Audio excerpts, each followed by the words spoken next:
All right, how's it going, everybody? Welcome. It's been a little while. I've been quite busy and still kind of busy, but I wanted to get at least a little something done here, and I finally got a fair bit of items done for VertXIdol, and wanted to play another month because we are in September 2021. I've been itching to do it. So I guess we'll just kind of get along with that. We won't have to do anything for the first couple weeks here. We got 23 days for IdolPro and 14 days for Vertigo. I got some matchups set and we'll get that done. As far as where we're at right now, I think we should have some decent money coming in. We're doing pretty good on the sponsorship income. I think we're doing pretty okay. How you doing? Hello. Workers is a little much, the show cost, but I mean, we're starting to actually see dents being made with ticket sales, because ticket sales was pretty much negligible, and it's been pure sponsors. And I mean, we're still getting good money with the sponsors, but we're starting to make a little bit of headway with ticket sales. And the big number that we have is 13. The big number I want to hit is 17, because once we hit tiny, I was hoping to hit it by the end of the year. I don't know if that'll happen though. Everything's moving a lot slower than I thought it would, but maybe that's just how it's been coded now, to keep me from going from nothingness to running MSG in like 5 years. So maybe that's a big part of it. Nonetheless, I think pretty good. I'm actually surprised I've kept the momentum up as high as I have. My reputation's getting there. Other than that, I think we're just moving along, because like I said, we got a couple weeks of not doing much of anything until I actually get to running shows. Oh man. I'm excited because I know things will get to work a lot different, I think, once I actually make it to tiny. But I got to make that 17, and you can only get so much popularity in 1 month. I am wondering if I ended up missing a month at some point in popularity gain, and it might take me a little bit longer. Doesn't seem to be anything going on there. Angelo Dawkins saying something about the social media thing. Doesn't seem like anything news going on. Sendai Girls might be taking some people, I guess. We'll see. There's no way. I love by the fact that they have the dog from Chikara in there. I didn't even notice that. Like, I think some of the older mods from like the using the 90s will have bulldogs, British bulldogs, dog Matilda. What's the codes? Noah's getting some people. Kira. I don't really see anything out and away here. That's good. I tried to keep this at a reasonable enough pace. I've been really needed to hire the dog as a new GM. Oh, that's right. Because of recent events since the last time I played, I think I could keep it. I could keep him, but I think I'm going to just work with now that you've reminded me. Hang on. See if there's anything new. Hikaru Shida and Chris Statlander are going to be a team. Aaron Stevens hurt. Cracked tailbone. Ooh. Oh, it's unexpected missing dates. Asuka gets the seedling belt. I think that might have happened in real life. I can't remember.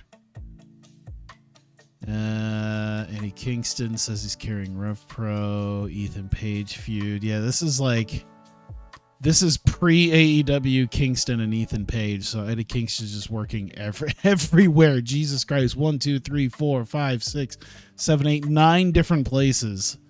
I'd love to see what his calendar looks like. What's his body shape?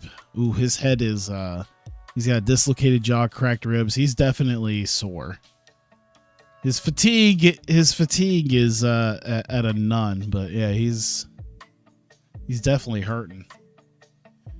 But yeah, since you mentioned that, probably part ways with New Jack. I mean, I don't really have to, but you know what? I'll just use it as a. He was starting to decline in his charisma skills anyway. And I think I could just use Dinsmore and he'll be fine. He's not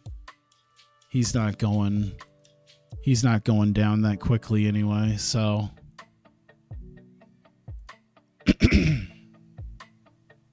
there we go. What are you looking for? Nothing in particular. I'm supposed to have a housewarming party. Oh my god, this whole week has been obscene.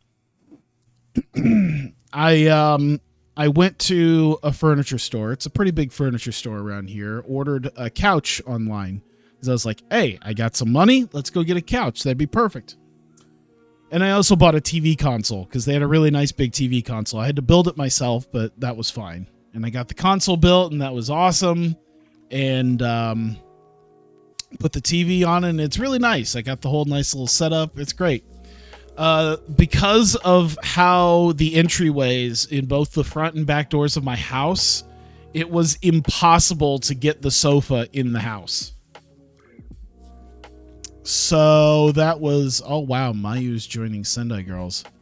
So that was not good. So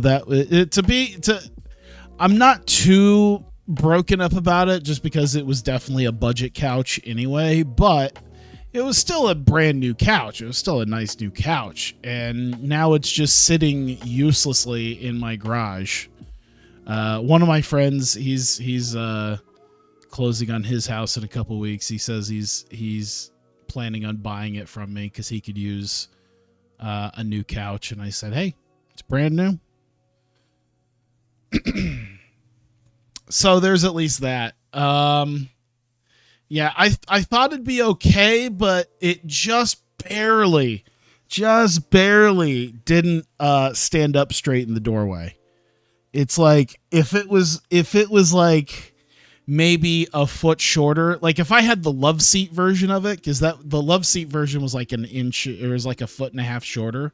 If I did that, oh yeah, we took the door completely off. It still didn't work just because it's like that got this weird like right hand turn. So in my house, you go through the front door. The back door is even worse to try to navigate. So that was a no-go. But the front door, you come in and you get like 3 feet maybe.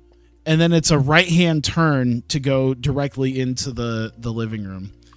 And yeah, it was just one of those things where I could get it kind of close, but it just wasn't going in. And that sucked. And like I'm sitting here sweating over it even on Monday. Because I was like, oh my God, I have a housewarming party. And on Friday, and I'm supposed to have people over, and all I have is my one love seat that with a console that fits like 2 people. So I was, oh wow, Nate Webb walks out on GCW. I don't even think he's wrestling anymore, is he? I don't know. It's about the few people that'll have him left. Let's see here. Kazuki Fujita retiring. Okay, doesn't look like there's anything going on there. So I was really stressing over that, and I had one of my friends say, hey, they got some thrift shops around that might have something. And, you know, we went to this one, we got our couch there. It's actually pretty decent quality. You know, obviously it's older because it was donated, but hey, maybe you can find something there. And sure enough, I actually perfectly was able to find these nice accent chairs that have like these nice high armrests. And so it was these accent chairs, and they matching colors, which I guess didn't really matter, but it was matching chairs. And I think they were marked down to literally like $11 a piece. I think because they were purple, no one bought them. But I mean, you can buy it, and I have it coming tomorrow, but you can literally just buy a slipcover. And let me see, 30 to 90. Yeah, we'll do that. But yeah, you can literally just buy a slipcover and change it to whatever color you want. So I ended up getting those chairs, as well as a coffee table that they were selling as well, that didn't even have like any scratch marks or anything on it, for like, that was like $25. So yeah, for about $50, I got 2 accent chairs and a coffee table. And I had already gotten like a decent deal on Amazon on like an end table. So I just got the 2 chairs with the end table in between them. So I'm happy. I'm very happy now, because then that means now I've got places for people to sit, and you know, I didn't have to break the bank, because I was looking at a lot of different things, and I was like, God, this is going to be like hundreds of dollars, and that's going to suck, and it's just going to be so much money, and maybe I'm going to have to break out my credit card again to try to pay for that. And then, yeah, then this happened. And I was like, oh, I don't even have to worry about it. Oh my God. And I don't think they're going to be used all the time anyway, because if I ever sit out in the living room, like, I'm just going to use my nice love seat. And usually I have maybe one other friend over most of the time. So I'm not too worried about it, like, getting super heavy use. And if that, I could probably try to figure out the cushions and just like restuff them. I think it'll be okay. That's a lot of money. Why are they all so expensive? Man, it's really hard in this game to try to use a bunch of nobodies in a Joshi promotion, because there just isn't a lot of like strong wrestlers who are also cheap. They all get picked up for something, and then they cost hundreds of dollars to book. It's a pain. Nick Gage Invitational 5. Why does it have the Japanese thing on it? Like as if they're doing the Japan show. Oh, Joey Janela won Nick Gage Invitational 5. Sounds about right. Alex Zane lost the GCW World Championship to Atticus Cogar. Other than that, looks like everything's fine. So we're still trying to make it to the beginning of week 3. So yeah, that was my sofa and chair journey. My sofa's still sitting out in my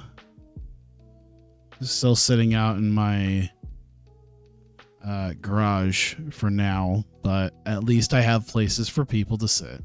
Oh, Akira Hokuto and Kensuke Sasuke divorced. I think they've been together for quite a while at this point. I think they have kids together too. I feel like every like relationship in this game ends up like splitting at some point. Let's see, the Angelo Dawkins thing. He deleted it. I mean, that's what everybody does. The Fuji. Sakura Hirota's hanging her boots up. I mean, she's like, what, 45? 43. She's a great comedy wrestler. I hope is that put it in here? Yeah, plays comedy well. Yeah, she is the definition of comedy match worker. I bet she's probably still got the charisma to do something. I don't know. I might have to think about it. Depending on how much she asks, 170. I could do something with her. Give her some sort of talking role. I don't know. I'll have to think about it. Any chance to import some luchadors for cheap? I think last time we talked about that, where I was looking at IWRG guys, which actually turned me on to just watching IWRG a little bit. I didn't watch a ton of it, but I think I put a few on my short list. Oh, Yuki Aino's. I don't think she left. Not yet. But yeah, I think a lot of them. The main issue I think I'm having right now is, let's see, Darby Allin beat MJF for the TNT title. Yeah, I think my main issue is right now is like there's a couple people there I think I could get. Like what, death metal? I don't think I can get death metal. Septimo Dragon I could. He's a bit of money. I would like Demonio Inferno. Unfortunately, I can't talk him into working into America right now. I think I need to get a little bit bigger and a little bit more influential to talk some of these guys in. So we'll have to see. Unless I could talk him into working in Japan. If I can find a way to talk him into working in Japan and then do the old switcheroo like I did with Mike Bailey. Don't think there was anything there.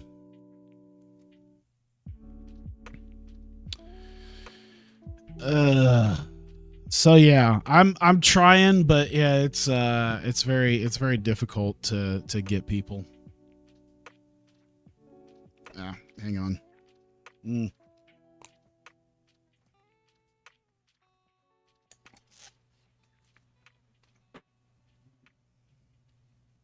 La Anarchia. Wow, he gained a lot of weight since his TNA days. I'm pretty sure it's a different guy. Yeah, this guy's only 25.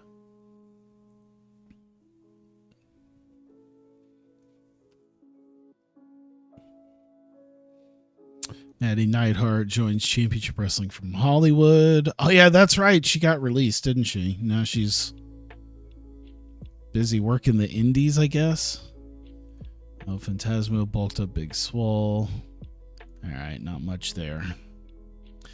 How many shows do you do a month for each promotion? For my men's promotion, Vertigo, I do 2 shows a month right now. For my Joshi promotion, IdolPro, I do 1.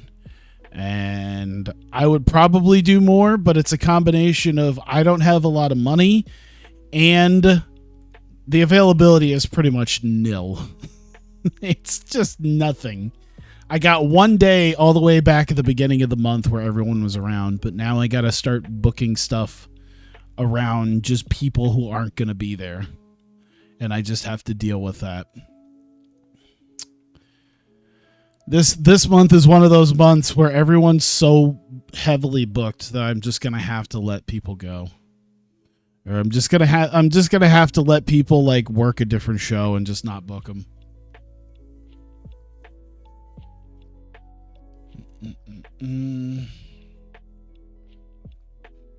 Man, Conan really has aged, even in that picture. I mean, he's probably, what, in his 50s at this point, maybe? Let's see here. Asuka and Maria Takeda. Okay, well, I don't have Asuka around here. So something probably happened on a show. Oh, there we go. Not even in speaking terms, played some part. No, that money played some part in the argument between the two. Is not confirmed exactly what it. Okay. Other than that, nothing there. Paige wins online plaudits. Okay. I guess there isn't ever really going to be any earth-shattering stuff every single month. You just kind of got to get through the motions here.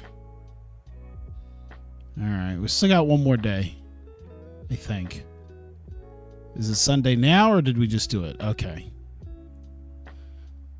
All right, we're pretty much there now, so that's good. Merchandising operation is upgraded to small time. All right, so let me take a look at that real quick. All right, so we are small time level 3.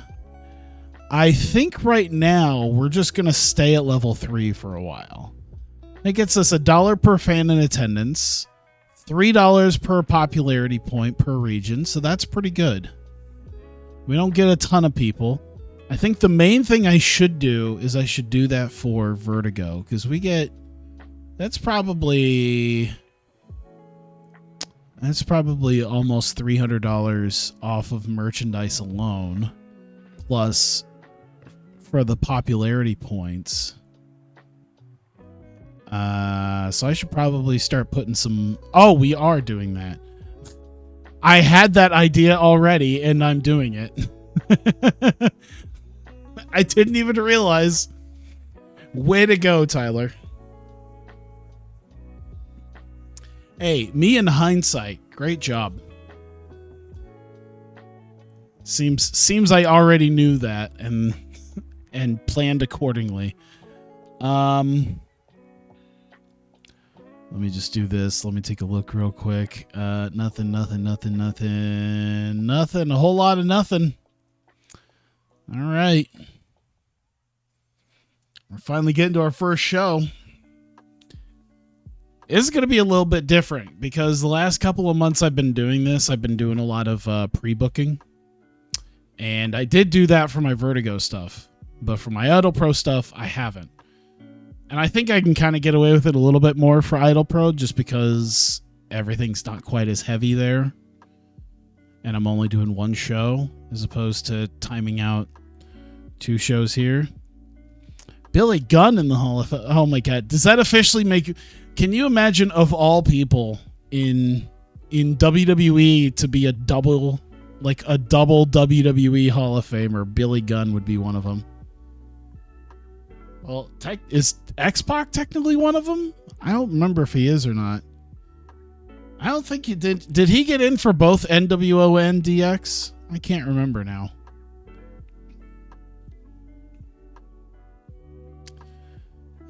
Starlight Kid, chronic knee pain. All right. Carmella and Dana Brooke are the women's tag team champions.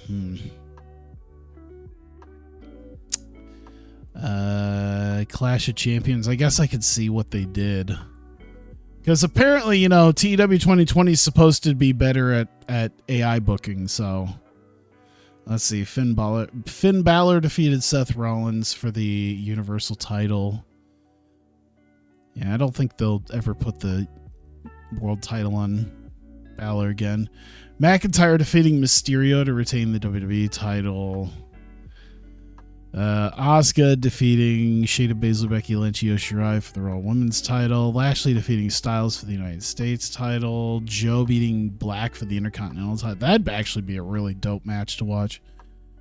Miz and Morrison defeating the New Day by DQ for the SmackDown titles. Street Profits defeating DIY by DQ. Wow. This really does feel like a WWE event. Charlotte Flair retaining the women's title. Sounds about right. All right. All right. On to our first show. Come and Go Theater. Come and Go Theater. All right. Hang on. Let me move this over.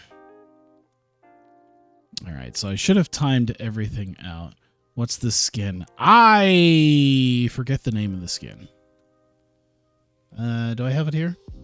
What is it called? Evanescent Reborn. I think it's kind of a harder one to get a hold of. The black one didn't seem too bad. I think there was a Hex seemed kind of cool too. I should check some of these sometimes. Ice, Hex. I feel like Hex wasn't as good. I tried making my own, but I haven't ever gotten around to that yet. I should see how well a couple of these other ones do, but I haven't gotten around to that. Plus, I've really just kind of liked the Evanescent Reborn. Any backstage incidents? No, none. Everything's good there. We're in the right place. All right, booking. And this is why I do this, is because it's a stupid amount of stuff to type out and deal with. So I do that. This is a Nick Dinsmore segment rated on his charisma and minor success. There we go.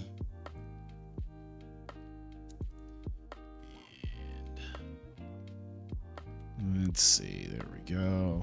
Add an angle. Did I have the right timeout? No, I didn't. I didn't time that out right. I'm an idiot. There we go. All right, so we've got that. That's 4 minutes. Let's see. I see the end. So we have Pero and Odinson. Tankman and Lamar come out. So we've got Calvin Tankman, Trey Lamar. We're using their menace. They're using their charisma, and it kind of helps put everybody over before the match. All right.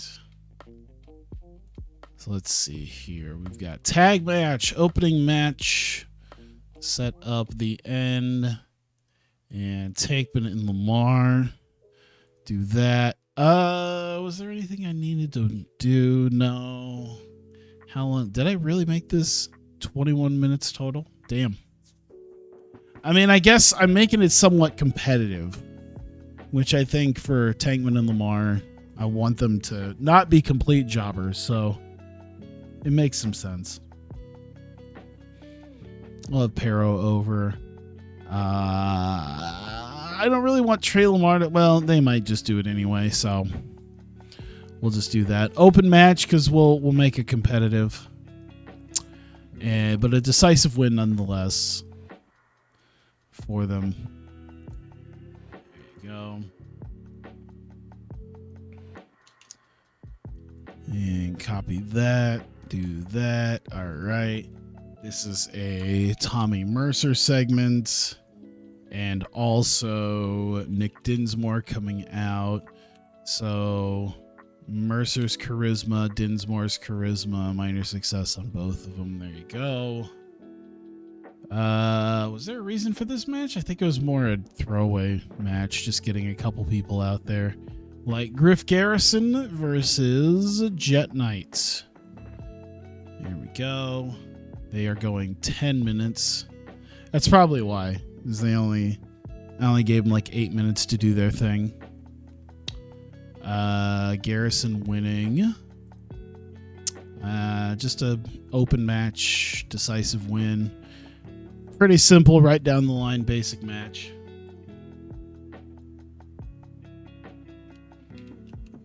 And copy this for the angle. This is 3 minutes. It's a Tate Twins segment, so Brandon Tate, Brant Tate. I don't think their charisma is a huge thing, but we'll do that. And they're hyping up AR Fox, who is off screen, but it'll help put him over while he's gone.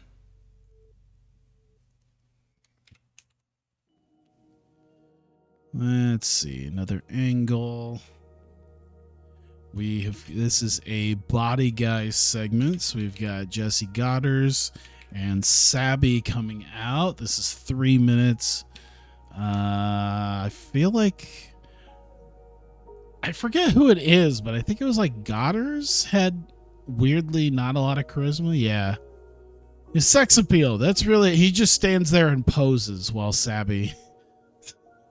Should we do that? Oh yeah, Sabby's got terrible charisma. Are we at least getting him up there? Because he's had a lot of microphone segments. Like he's had a lot of promo time to up that. Does that just not going to go up now?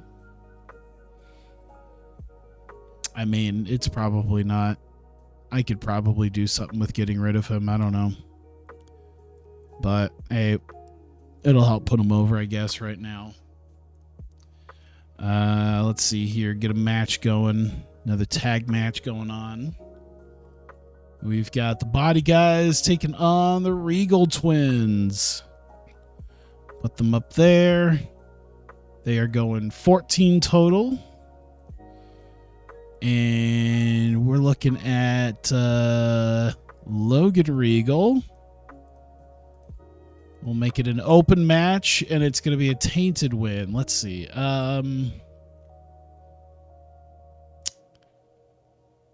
We'll just have it be like that. They just use the ropes for leverage or something like that.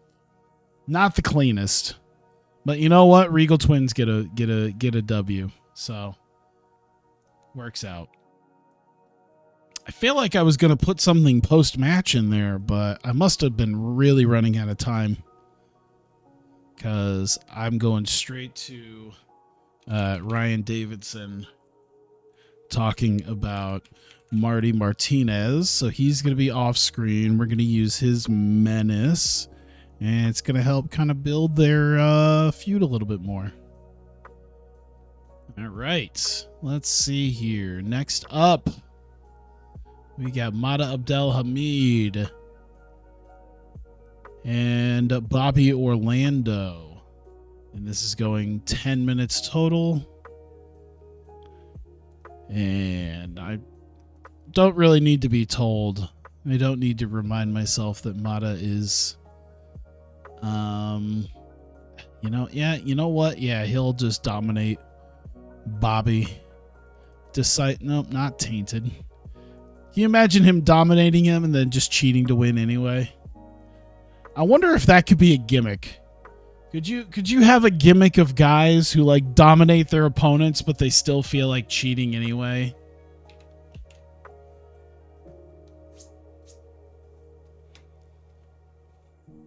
It's like, listen, I could beat you straight up one-on-one, but I also have this steel chair and it's kind of nice. Or I just love to low blow. I can't stop low blowing people. It's in my blood. Menace from Mata. There we go. And add an angle. We have Kyler Khan. That's going to be 3 minutes. Kyler Khan. His charisma, minor success there. There you go. Why does it feel like the music completely died? It didn't. It's great. I don't even have to change the quality control anymore on it. Do you not use storylines? I do not. You know what's happened is over the course of the last few years, I have found that my headcanon creativity in this, when I book this, tends to get hampered by a lot of the game mechanics within TEW. So what I have learned over the last few years when I've been doing some of my other, like my previous I guess dynasty, you would say, is I've grown used to running a product that does not require storylines. So yeah, I don't have anything like that. I don't have any storylines technically running. I don't have any within the realm of the game, but I still am pretty successful with it. So I'm not really too upset by it either way. And then also I run where technically in game, there's no faces and heels. There are definitely faces and heels in my booking, but officially in the game, there's no, like, of course they have their gimmicks, but there's nowhere here that says whether or not they're strictly a face or heel. Whoops. Let's see here. Kyler Khan. There we go. I think that at least helps with the idea of more nuanced characters, I guess. Characters that don't strictly have to be, because I've had plenty of tweener characters before that wouldn't work either way because there's never been a tweener thing on here. So I just end up taking away the face heel divide. There we go. is that even? Let me see here. He's got a 13. He's got a 14. So it's going to be pretty even no matter what. But still. There we go.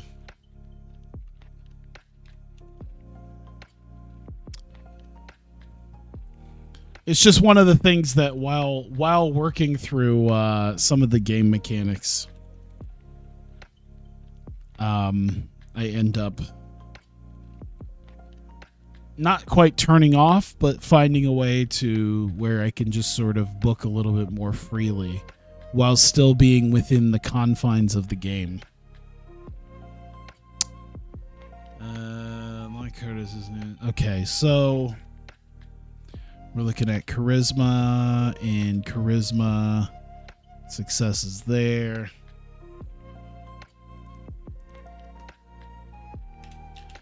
There we go. Angle here. Dump that. That's 2 minutes. I saw Chris Dickinson's name. I think that's it. His charisma is going to be used for it, and boom. All right. We have got... You know what? Why did I do this? No. Let's do... There you go. We're doing not Dickinson. Oh my god. Tyree. Tim Donst. And Heath Miller. There we go.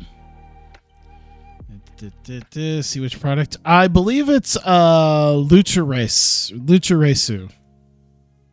is what I technically use, which is really nice too, because it has the product style that I used in 2016 for the most part, where it's sort of based almost more on performance than popularity, or it's fairly equal. It's like 60-40 performance over popularity. And also the events are like 90% matches, which is, I think, what I dropped, which is why I think I had last time. I think it was actually 80. I think I tend to put more angles in. But the TV shows run 60, and I don't have to have storylines. And what else? What else is it? It's better on the bodies. It's easier on the bodies too. We'll do it. I'll do it here in a second.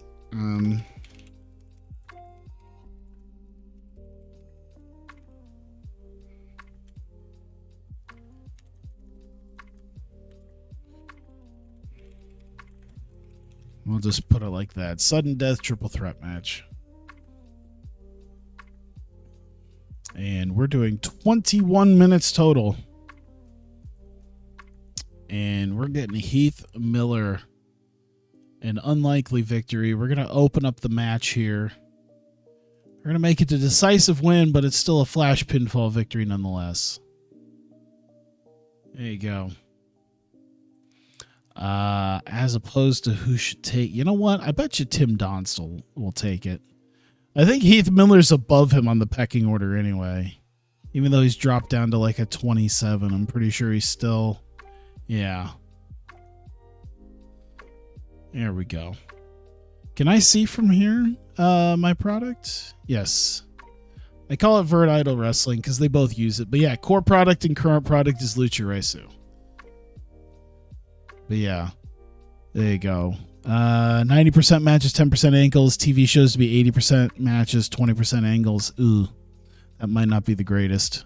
I think I was expecting closer to 60. I think I'm really going to be hitting like the 65% or more around that point. We'll see. 60-40 in-ring action at popularity. Lucha-based styles easier on the workers, less wear and tear.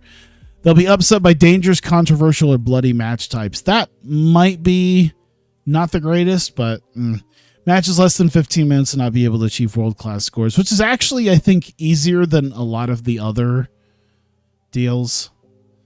Overbook matches really annoy the fans, which is fine because I don't really overbook matches. Cinematic style matches get severely penalized. I'm either way on that, honestly. I could just make it an angle, I guess. eye candy matches, comedy matches, death matches. I'm not really going to do that. Dangerous match setups, that might come to bite me. We'll see. Risky angles. I don't really do a ton of risky angles.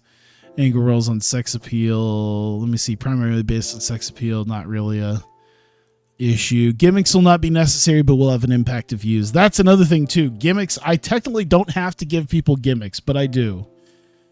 Each show will need at least. Oh, okay. So I did have this.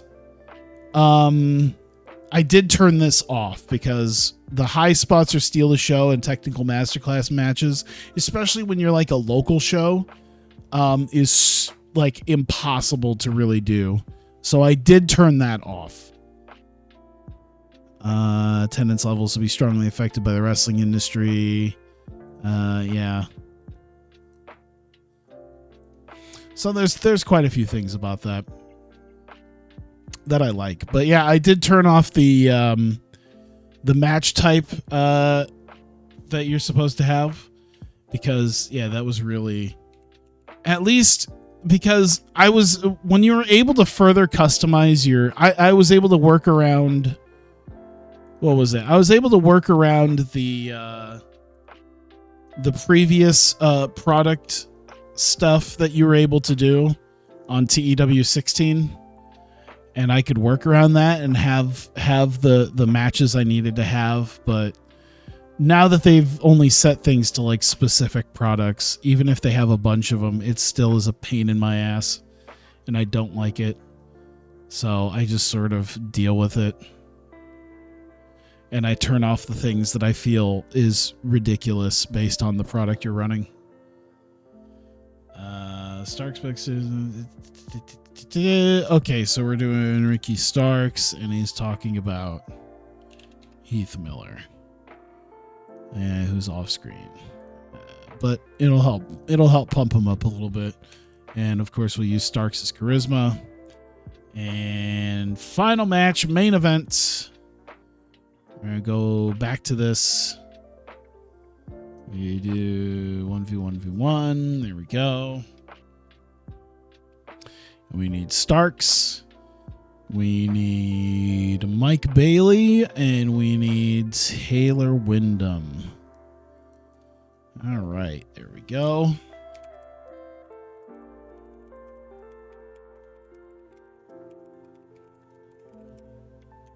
There we go. Triuple. And 19 minutes total.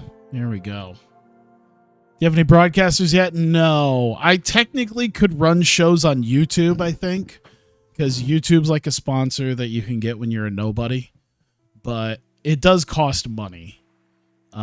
Technically. It's like, even if it's like insignificant broadcast coverage, it's still like $2,500, which I don't have to do on a regular basis. So I'm technically not broadcasting anywhere. Once I do hit the 17 and actually get to Tiny, I believe it is, I'll probably get a broadcaster, because I think I can upgrade to Twitch, and nobody's really using that to do TV shows, and I'll probably start doing like weekly TV shows at that point. Just do like bulk tapings, and it's easy with this promotion to do bulk tapings, because I can figure out a day, one of the days in the first week to tape the shows. Let me see here. We need Ricky Starks to be the victor. Let's do an open match and decisive win. And I think that's about all we need. There we go. All right. 142 minute. I feel like that's, yeah. I got 146. Where did I screw this up? 5/4/21. There it is. 7. There we go. 146. All right. Timed out. A-okay. Perfect. All right. Also, with broadcasters, you would need an announce team, at least one announcer, of which I also could not. I think the combination of the broadcaster plus having some sort of actual announcer is what's keeping me out of it right now, because that's a lot of money that I can't just toss out there. So once I get a little bit bigger, I'm pretty close. I'm pretty close to spending that money, but I would prefer making sure I could at least get like several weeks worth of stuff done, like bulk TV tapings. That's what I want to do. I think we're good then. 75%, right at the point, 146 minutes. I got all the things I want, and I think we're ready to go. Let me take a drink of my water.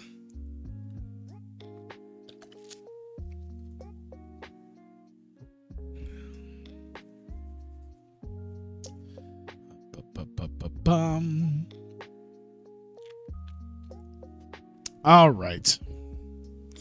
Just try to get gunk out of my throat and whatever. The pollen has been terrible the last day or so. The grass pollen's been awful, and it's supposed to get up to 105 degrees tomorrow. I'm so excited.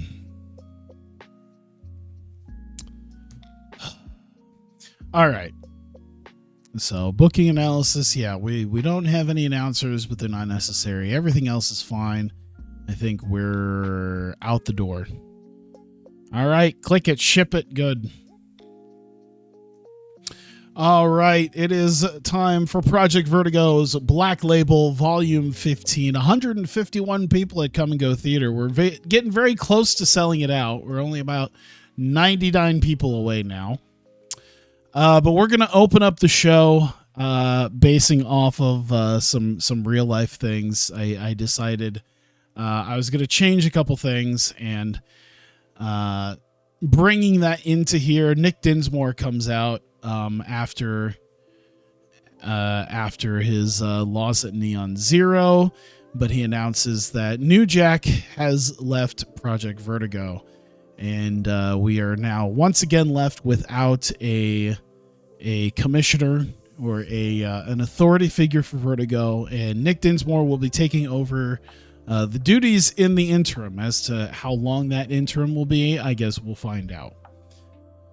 But as for right now, he will be the matchmaker. And as he is going on about that, the end come out. Pero and Odinson, of course, they are not happy about what happened at Neon Zero. Of course, the Tate twins purposely getting themselves disqualified to keep the titles, and they want the Tate twins tonight. They won that rematch right now. And with that, we get Tankman and Lamar, who were successful against the Body Guys in a 2 out of 3 falls match, and confront the end and say that they had their shot and they didn't think that the Tate twins would go there, but unfortunately you're going to have to get in the back of the line because there are other tag teams that have proven their success, and this sort of gets them sort of in a fighting mood, and Dinsmore decides to make a match right here and now. The End versus Tankman and Lamar goes nearly 20 minutes. We get our opening contest here, 19:05. But Pero ends up grabbing Trey Lamar and power bombing him into the mat as Odinson deals with Calvin Tankman. Ends up getting the win, and the End get the win over Tankman and Lamar. And they definitely are still looking forward to getting their hands on the Tate twins. Tommy Mercer comes out, of course, crowning the new Vertigo World Champion. He was successful against AR Fox just a couple of weeks ago, or I guess it's been probably 3 weeks now. But comes out, says a few things about thanking his fans for the support, and he knew that as soon as he got himself a championship match, he was able to be successful. And here he is as the new Vertigo World Champion. Before he can say too much, though, Nick Dinsmore comes out and he says, as the matchmaker, he needs to find out the next challenger for that belt. He says AR Fox is not around. He wouldn't be getting a rematch anyway. So he has planned 2 3-way 2 triple threat sudden death matches for tonight, and the winners of those will face off at the next event to determine the #1 contender to the Vertigo World title. And he says he got 6 people planned for that, and we'll see that later on tonight. In a bit of a nothing match here, we got Griff Garrison facing off against Jet Knight. Goes just over 8 minutes. Griff Garrison getting a quick win here overnight. And not much else to be said about that. We do go to the Tate twins afterwards. They sent a pre-tape. They were talking about, well, I guess they wouldn't even be sending that. They come out into the crowd to discuss AR Fox taking time away from Project Vertigo, and they said he's gonna be taking a bit of a hiatus right now from Vertigo, but when he does come back, he is looking for the Vertigo World Championship. So Tate twins making sure to bring up AR Fox, and they don't really say much of anything about the end and their tag team titles.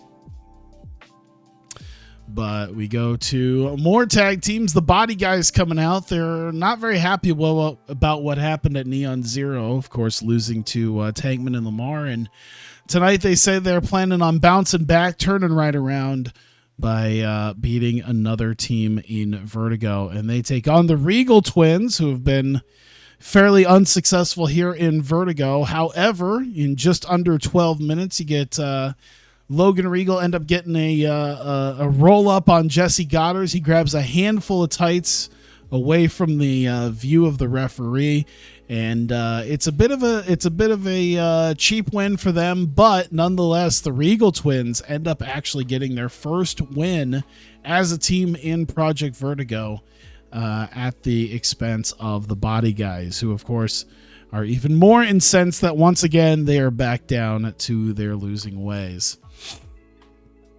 We get a vignette where Ryan Davidson, wherever he is at, it is very dark. There's not a lot of light. And, in an unknown location, but he's with various items, as well as pictures of Marty Martinez, and references Neon Zero and says that Martinez may have won the battle. However, the war between them is still on. And Ryan Davidson basically says he's not done with Marty Martinez. This will continue between them. And leaves it be as we go to our next match. Mada Abdelhamid, after his win against Eric Cannon a few weeks ago, showing a much meaner streak than he has in recent weeks, taking on Bobby Orlando.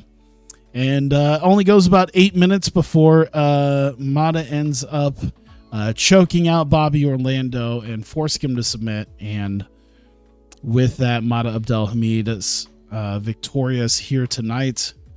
And he grabs a microphone, and he believes that with his success at Neon Zero, he probably should have been in the running to be a challenger, although he isn't, obviously, and he's not happy about that.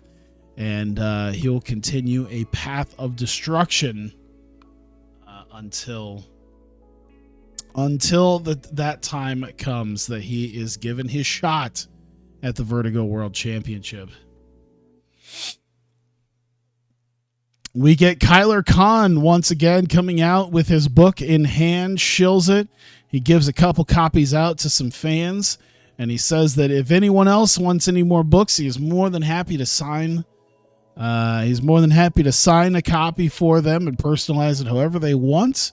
After the event at his table, he'll have plenty for people to purchase. But he'll be facing Jerome Daniels, who found himself perhaps a new manager, or a new manager in Darius Lockhart a few weeks ago, and he seems to have found perhaps a newfound lease on his career, as he's successful against Kyler Khan here in just over 12 minutes. And right after that match, ends up grabbing a microphone and introduces the revolutionary Darius Lockhart, who I believe just a few weeks ago was his first actual in the arena debut, and says that Lockhart is his new advisor and helping him out with a lot of his life decisions to turn himself around. And says that he is swearing allegiance to Darius as the revolutionary has given him new life. And it seems there's a newfound bond between Daniels and Lockhart. And we move on. Chris Dickinson coming out before his match feels that he has shown that he is worthy of challenging for the Vertigo World Championship. He's been laying people out left and right, including a win over JT Dunn at Neon Zero, but he haven't. He says obviously the people in charge of the company, especially Nick Dinsmore, the matchmaker, perhaps doesn't see him as a world championship contender yet, and I guess more people are going to have to suffer in order for him to prove his worth as a championship contender. I think I was supposed to put him. Did I not? Oh, I'm wondering if I was supposed to put a match in there. Hindsight being 2020, I feel like that was very awkwardly placed, and that I was probably supposed to put a match there. But oh well, little too late for that.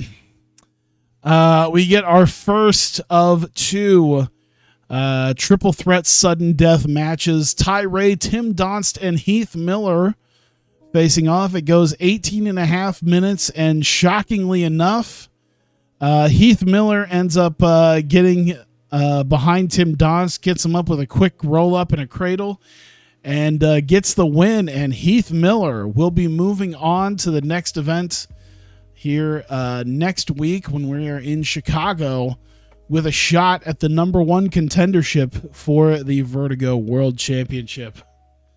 Hey, Rob, how's it going? And he was the weaker of the three, obviously, but you know what? A nice little feel-good moment, I guess. And we get Ricky Starks backstage, and he's not too concerned about his match upcoming in the main event, as he is in the main event three-way as well. Or Heath Miller. He is not really paying any mind to Heath Miller, but he's already got his sights on Tommy Mercer and the Vertigo World Championship. And we get our main event for the evening, the second of two sudden death three-way matches. Ricky Starks, Mike Bailey, and Taylor Wyndham goes just over 17 minutes. And superb wrestling in great heat. Ricky Starks ends up getting a hold of Mike Bailey, hits him with the Buster Keaton, and it is over. And that means Ricky Starks, with this successful pinfall, will go on next week in Chicago to face Heath Miller in the main event. The winner of that match will challenge Tommy Mercer for the Vertigo World Championship.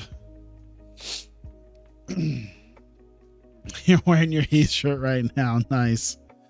And that is the show. 54. I think that's one of my best shows I've had. Ricky's got to get it. He did extremely well.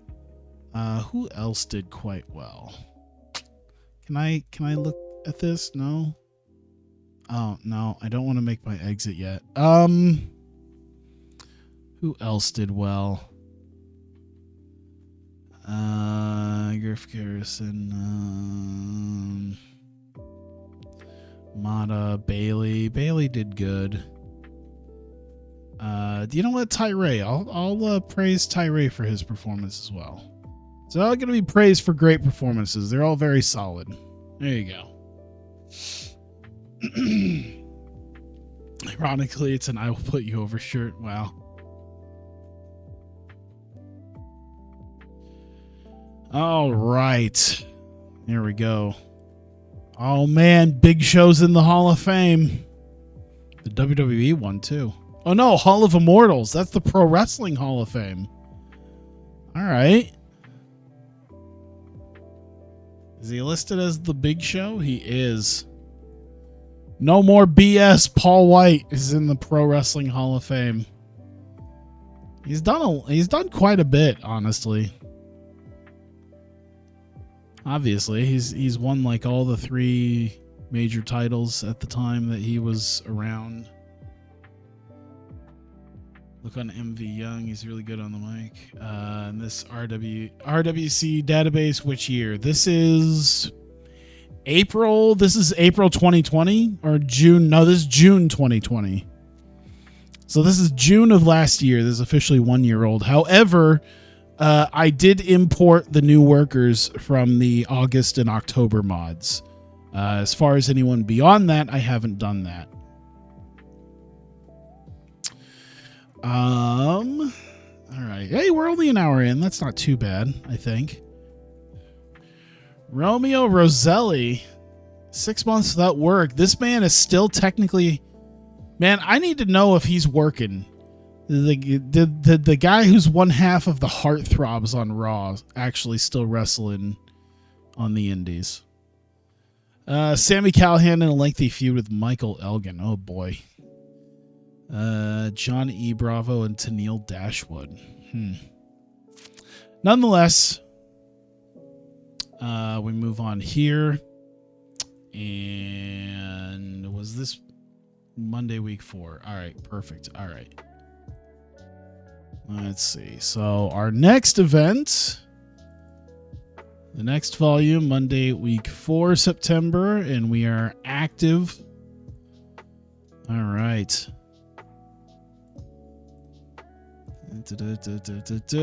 Black Label volume 16 coming up. Why does it look like, oh, I'm not technically missing it. It's just by attendances.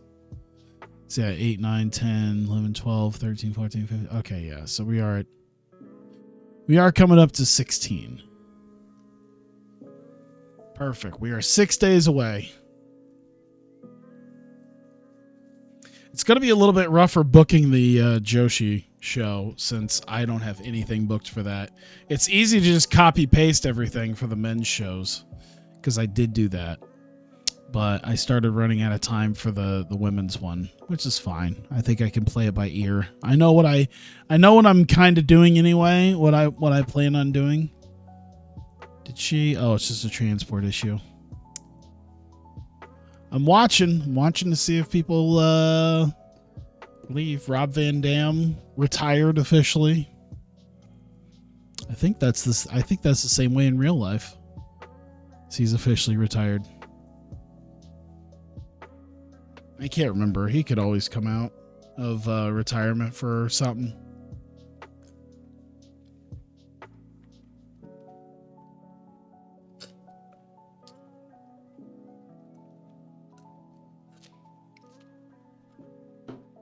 That's probably not good. I just finished my water. I mean, I could always go get some more if I needed to.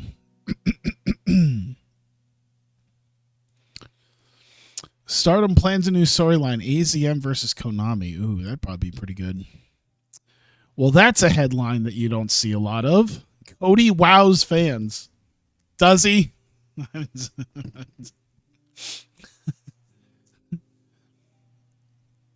Cody gets a lot of hatred. Let's see. He had a new move that was described as fantastic. Is likely to play a starring role in his movie set his move set. Oh, I thought it said movie set. I'm like, is he leaving? I don't mind Cody. I think he's a little overexposed sometimes, but yeah.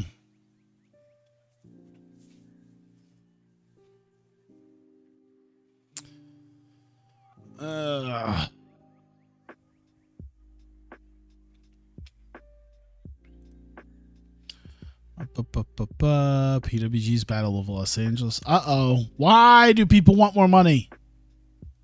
60, that's it? All right, fuck it. Well, we can make her happy by just paying her what she wants.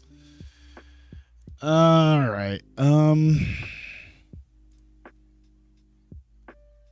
Like Cody way more than the Young Bucks. I'd probably agree with that, honestly.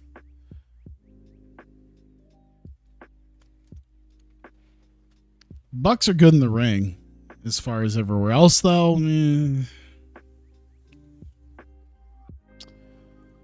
let's see.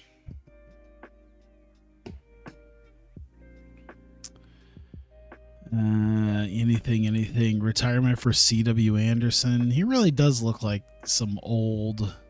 He really does look 50. Haruka Kato's in a relationship with T-Hawk. Could you imagine Haruka Kato and T-Hawk? I feel like... oh, shit. Oh, she's employed by DDT, but oh, shit. Are you fucking joking me? Is there something on here that says it? Did she just leave for, like, the shits and giggles, or... was there some blow up, or I don't see anything specific. Let's see.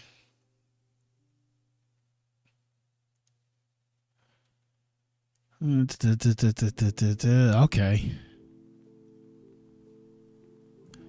How much? Just as a ballpark. Ooh. All right, you ask for a much higher price tag than Momo. I'll have to keep that in my back pocket and consider it. We do not make a lot of money right now on that stuff. We're really just trying to keep our heads above water at this point, you know? Ugh. But that is a definite possibility. Definite possibility. What do you got? Ricky Starks wants more money. I'm not shocked. God damn. All right. I'll give him the full 160. I mean, it's what, $40 difference? All right.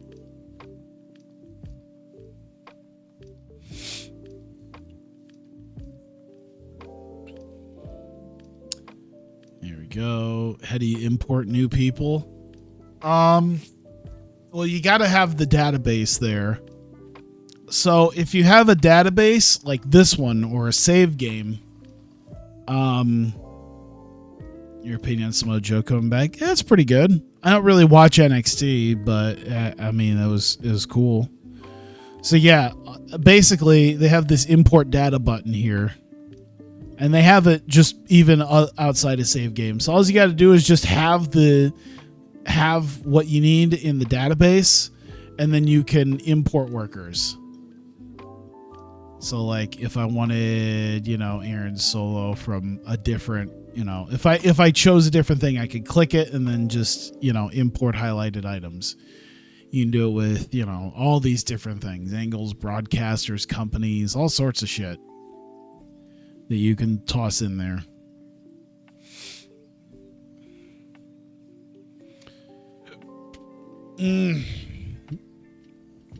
Pay rise request from Maria Takeda. Fuck. Holy shit, that's a lot of money. Hey! That's a lot of money! Fucking hell! Maybe it's not that far-fetched to go get Jungle Kiona right now. Jesus Christ. This is what I was saying by... Good God. Have you looked at Chris Bay or Ace Austin? Yes. I believe they're... I don't remember if Ace Austin is. I don't know if I officially put him on my short list. Chris Bay is on my short list for sure. Mansoor, Levi Shapiro, Ian Rotten, Scummy. I heard that he's in real life trying to turn himself around. I heard in real life he's doing that. I mean, people are not going to be too forgiving of it, but yeah, Chris Bay's here. I think he's very cheap. I feel like there was a reason I didn't put Ace Austin in. I think it might have just been that he's under a written contract, which doesn't really mean anything, but I think I just didn't put him in there simply because he cost a fair bit of money. And for the money that Ace Austin would cost, I feel like there's a couple other people I could probably get. Or you know what I'm mostly trying to save up my money for? Fucking Chad Gable. I'm trying to save up my money for the obscene amount of money I gotta pay for him, because he's gonna be like, I could probably negotiate him down to 1,000. I think I could probably negotiate him down to 1,000. 1080. That's not terrible. But yeah. MV Young. I don't think I've looked at him. Is he in here? At least not under that name.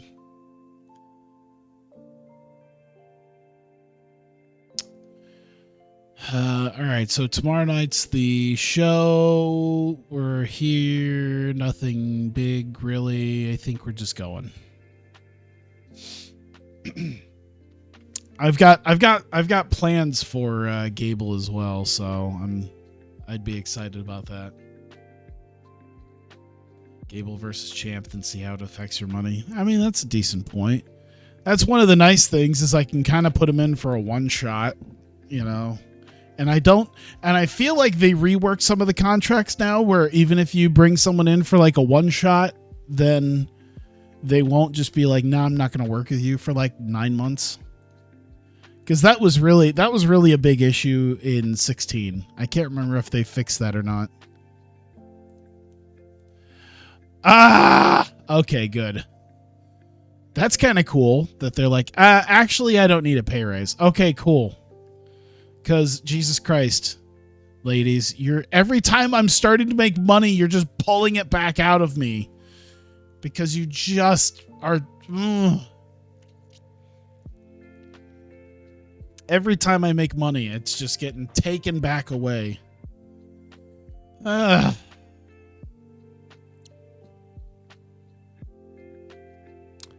Big win for Josh Alexander, A1. Okay, so pretty much a nothing burger of that. I think actually I started moving up in the company wars. Yeah. IdolPro's still back there at the bottom, but Vertigo's taken over a few spots. And I know some of these are technically bigger than me. Like if you look at the size wise, they're not that much bigger than me, but they are still technically bigger than me. So that's interesting. We must have more influence, because I think that's what a lot of it also means. But hey, we're moving up technically in the world. So that's pretty good. And hey, we've hit, where are we at? No, we were at 13. So yeah, we're at 14. That's good. Why is your finance reset at February? Because I had to redo the save, which thankfully has been made very easy with the turn to database deal. I forget what I had to do. Oh yeah, I fucked the when I was importing some wrestlers. I kind of fucked up, and I had to pull them out through the editor, but I had to remake the database. So I'm just in the future, I'm just going to be obscenely careful with me doing that. Let's see here. I don't think I have anything. No, I think we're good. Just get to the show. All right, come and go. Nope. Backstage incident. Jerome Daniels, Scott Armstrong making a mess backstage, not cleaning it up. Driven personality, and he's pleased. It's had a small positive impact upon him. All right, cool. So we're moving from the Midwest to the Great Lakes. We're going to Chicago. We're going to Logan Square. We're getting there, 124. I think we might actually, because it's slightly lower capacity, we might actually fill Logan Square before we fill Des Moines Theater. So... all right, let's see here. Ear itches a little bit. Once again, should make things a little bit easier than I'm able to just sort of copy paste things here. No, don't add match, add angle. and that's 5 minutes. That includes Tyree and Tim Donst, and I would say their fighting skills because they're going to start brawling. So we do that. We do this. So we'll have a pretty big opening segment of Tyree and Tim Donst. Boom, boom. This is going 18. And we've got Ray getting the win. We've got an open match. It's going to be tainted. Realistically, they're both going to be cheating. It's just one's going to be more successful. There we go. Let's see. Indoor tennis courts put in these locations. Yeah, that'll be interesting to see. It'd be interesting. Yeah, I can imagine a lot of these. A lot new locations. I can only imagine what the locations. Because I don't know if people really pay too much attention to it, but I know that some of the Japanese promotions, especially Stardom, have been running a lot of different places that wrestling sometimes doesn't run. So that would also add. Places there too. Because they've been running shows in places that either just got built or haven't really ever run wrestling. Marty Martinez and Ryan Davidson. And we'll do Menace. Marty, I think Marty's more the... Menace, I think, might work. No, I use his charisma. Davidson definitely is his Menace, though. There we go.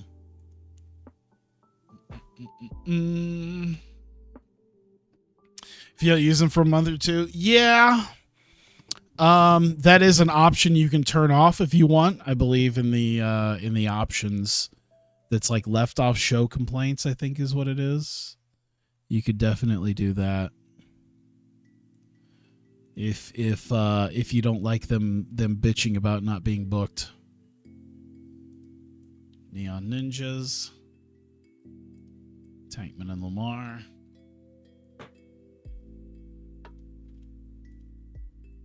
This goes 14. We're getting Wheeler Yuta. And open match. I think they can go all out. I only got them going 14. I think I did that for a reason, so they could go all out. Just go balls to the wall. There you go. And Angle. Paste it. 3 minutes. I see Tate twins, so Brandon Tate and Brent Tate and the End are a part of this, so Odinson and Pero. We'll use their selling, and they'll use their let's use their Menace. And I'd say it's a minor defeat for them and a minor success for them. And there you go.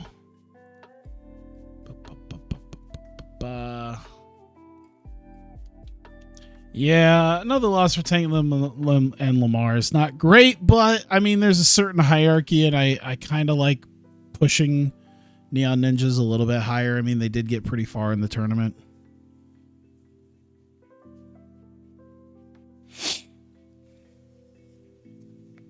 Ugh.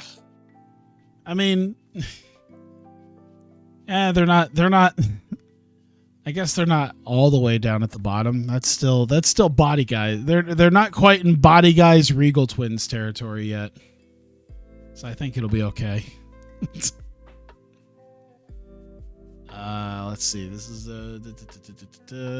demands. I don't need that. So I see Chris Dickinson, and we've got Caleb Conley and JJ Garrett, and his charisma, and he's just gonna shout at them. That's not that's not really meant to make them look good. It's mostly meant to make Dickinson look good. Speaking of 6-man tag, we've got Chris Dickinson, we've got Caleb Conley, and we've got JJ Garrett, and they're going to take on Max Stardom, Gunnar Miller, and JT Dunn. There we go. This goes 15, and we have got JT Dunn getting the win. The loser being, we'll do Garrett. Garrett will take the loss. We'll do an open match and a decisive win. There we go.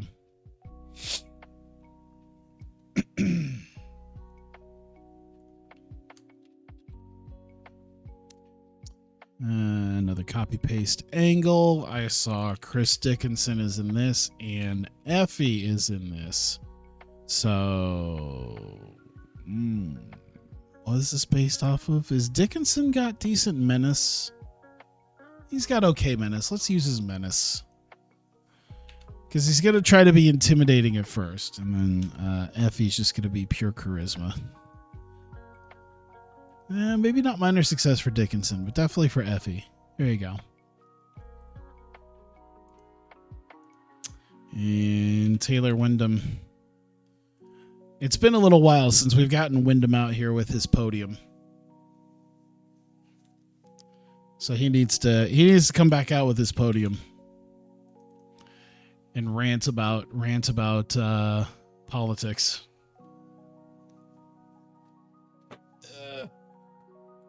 Can't remember. It's been a while. What happened with the little storyline between Stardom and the Rascals? It's still kind of there.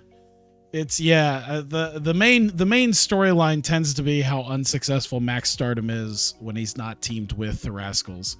I've done a little bit, but it's sort of like back and forth sometimes as far as using it. I probably should do more. So Taylor Wyndham needs to use his charisma. Minor success for that. There we go. I didn't want to drop it completely, but I haven't really done too much with it. I should do more with it. Taylor Wyndham, Mike Bailey. And that's why Wyndham rants about Canada. 20 minutes. Is that a good idea? I think it'll be okay. His charisma's never the best, or not his charisma, his stamina. Oh, stamina's getting there. Okay. If we can get his charisma up too, that'd be great. Let's see here. So we're going to do, wow. Imagine a world where Bo Dallas beats Mike Bailey. You're in this world right now. And it's a decisive finish. Because we're trying to make Wyndham look kind of strong. Kind of like a threat. That, and I don't think Bailey's taken a straight up loss yet. If I remember right. At least not here. He's taken 2 losses, but one was a 3-way dance, so and then one was another 3-way dance. So really, or no, that was a sudden death 3-way. So yeah. Can't say completely that he was completely beaten, but here, yeah. And do that. Main event for nice contenders. Okay, that's 2 minutes. Let's see. I see Tate twins, so Brandon Tate, Brent Tate. They're talking to Nick Dinsmore, and they're talking about Pero and Odinson. So they're off screen. They're going to use their lack of charisma, but kind of put over the few that they have with the end. So it kind of helps everybody out. And I think we're good.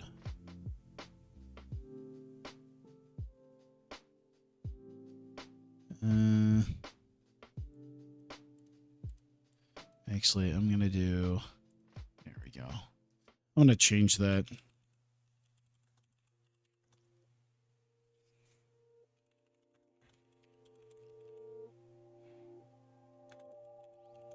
There we go. That works. And let's see here. There we go. Angle. There's that. 2 minutes. It's time for a Heath Miller spot. Charisma. Minor. There we go. All right. Let's see here. We've got Mata and Timmy Lou Retton. There we go. How long we got? 10 minutes. So take it down. Why am I hungry? I shouldn't eat. I ate a little bit earlier. Probably not like a full meal, but honestly, if I cook anything at this point, it's probably going to be too much. I do have some snacks, but I already had some earlier, so I'm not... Probably shouldn't do that. Maybe, just maybe, as I'm turning 31 here soon, I shouldn't eat like a fucking pig. It might be a pretty good idea. There we go. We got that. Copy paste this. Come on. Come on. Boom. That's literally 1 minute. So Timmy Lou Retton, but then we've also got Darius and Jerome. So he's gonna sell his match. They're not gonna do anything, I think. They'll just be out there.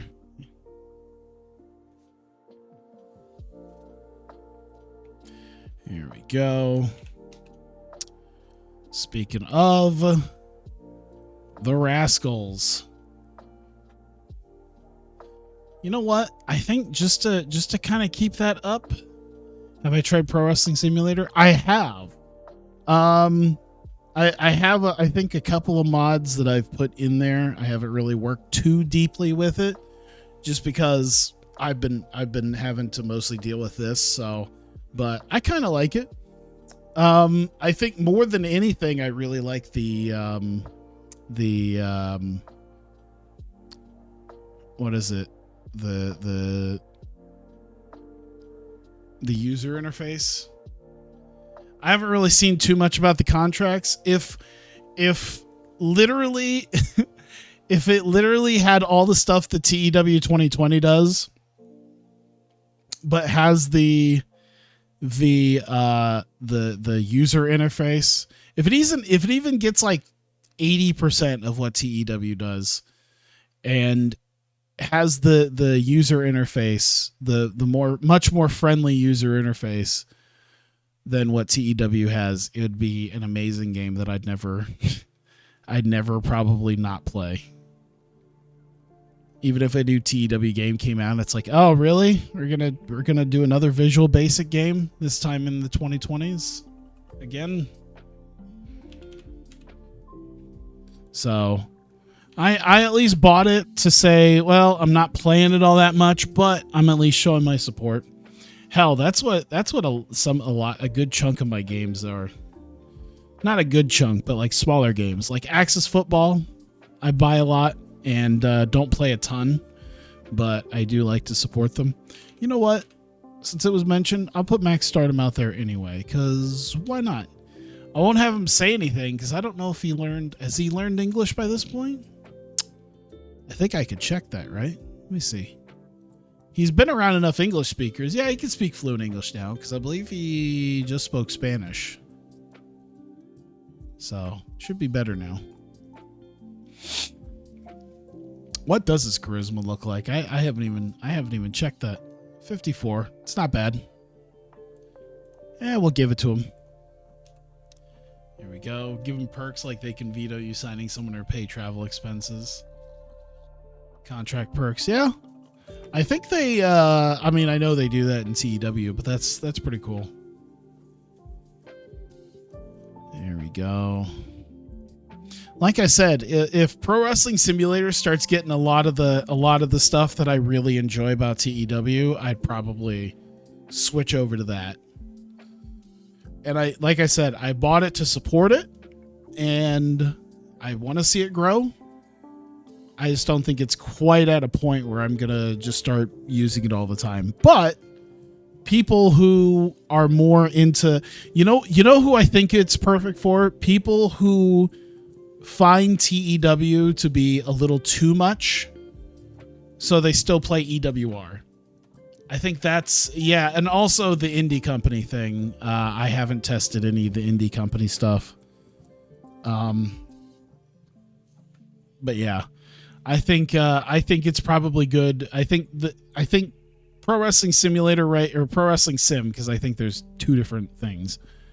Yeah, I think PWS is good for the people who still play EWR because they don't like how insanely involved booking TEW is. But since I've worked so long on TEW and I've just grown used to it, I feel perfectly fine with it. But that being said, if people decide they want to play that and they prefer that, all the power to them. How long is this supposed to be? 15. Like, I haven't played much Sunday Rivals recently either, but I have seen there's a lot of new things in it, and I bought that. And actually, I do want to play Sunday Rivals now that they actually have a season mode.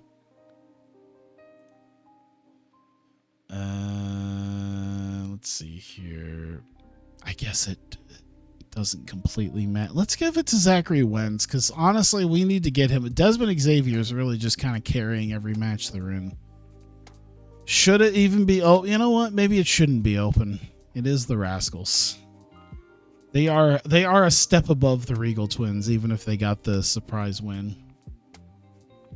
Sunday Rivals, yeah, it's a football game. I think it's like $16-17 right now. Might be a little bit more. I can't remember. But yeah, it's like an indie football game. And it's pretty good. It's not like super realistic, but it plays really well. And it's literally made by one dude. And he's been recently putting a lot of stuff into it. Like they finally have a season mode. You can change like how many teams are in your league, so you can kind of have a custom league to it. It's pretty good. I think I might actually play it more than Axis. I don't know. Axis though has the one thing that Axis has is a really good dynasty mode. And now I don't have to choose between 3 games because fucking Maximum Football's dead, which I kind of knew was probably going to happen once EA announced the college football thing, because they got a lot of hype with like their billboard and the college football thing, and then it just didn't really pan out, and they didn't really do a lot with it. They could have done more, but yeah, the core of the game really wasn't the greatest. We need Pero and Odinson out. And Desmond Xavier and Zachary Wentz are still out there anyway, so that works. We're going to use their charisma. They're just going to stand there and be menacing, and they're going to sell their match. Or maybe we could use their overness. I feel like it'd be better if they sold. But it's going to put over the two teams, so there you go. How long are we doing that? 3 minutes? Perfect. Hope I got this right. Hope this, there we go. There we go. Have they shown much about WWE? I haven't seen anything about WWE 2K22. And honestly, I don't think now that I think about it, I think the last one I bought was like 18. I can't even remember if I think I bought 18, but I think that was the last one I bought. Might have even been 17. Holy shit. Because 18, I think, had the AJ Styles tower, and I don't think I did that. So I think it's been multiple years now since I've bought a WWE game. I just really haven't had any desire to get it.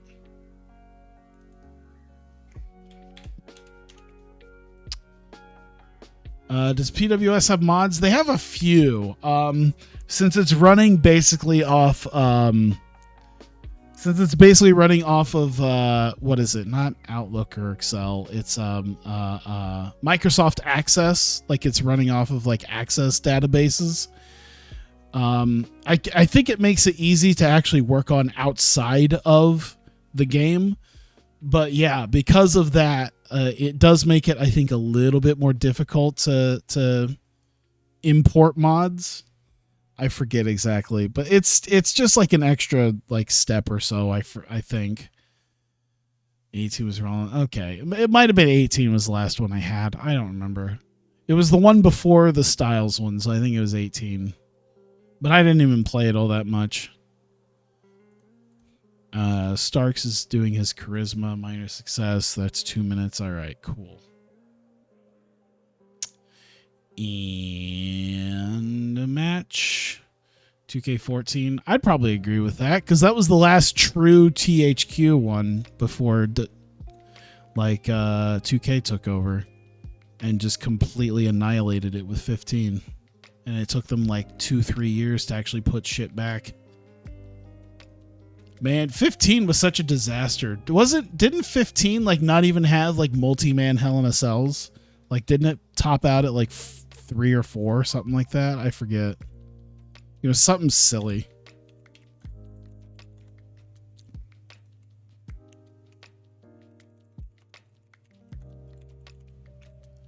There you go. This is going 22. Man, it's getting warm. I got the AC going and everything. Stark's getting the win. But Miller's gonna do what he can. It's gonna be we'll do a decisive win though. It's just more of a thing that Miller just couldn't quite get it done against Starks. And CV, and put that there. And we get Tommy Mercer out with Ricky Starks. And I would say using both their overness, which is probably just going to tank. How about we use his menace? And Starks will use his charisma. He'll be charismatic. There we go. 148. Did I time that out correctly? 148. All right, timed out perfect. Save it just in case.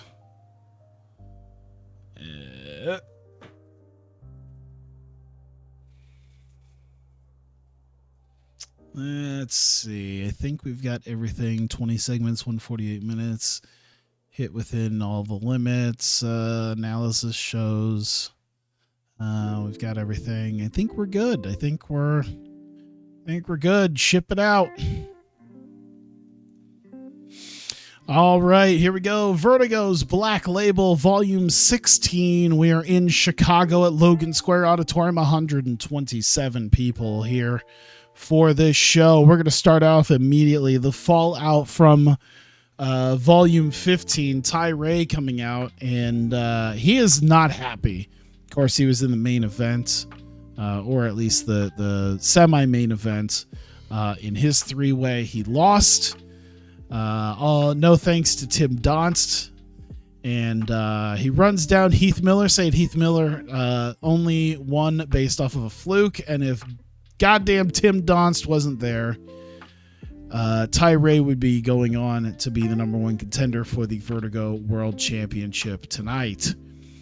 Tim Donst, of course, takes umbrage with that, and he doesn't really say too much, gets up in his face, and eventually they just start throwing fists.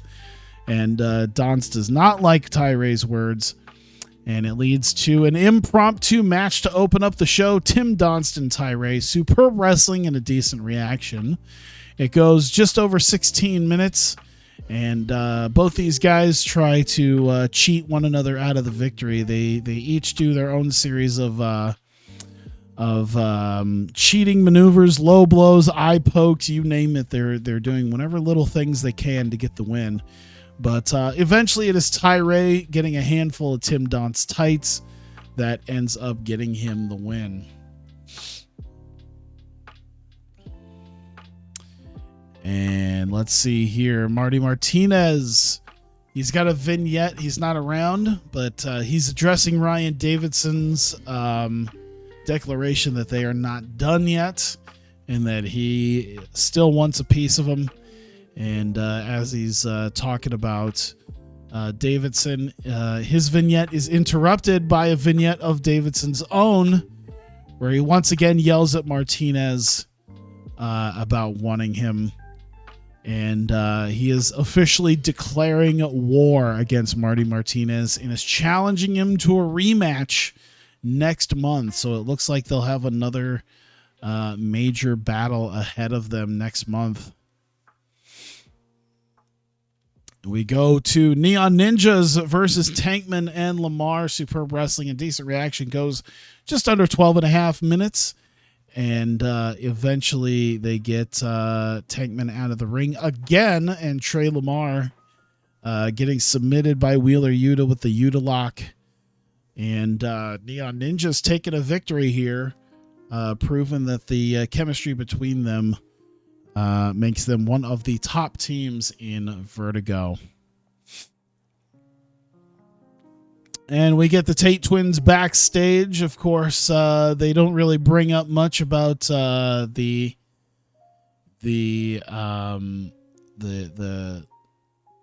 call out by the end.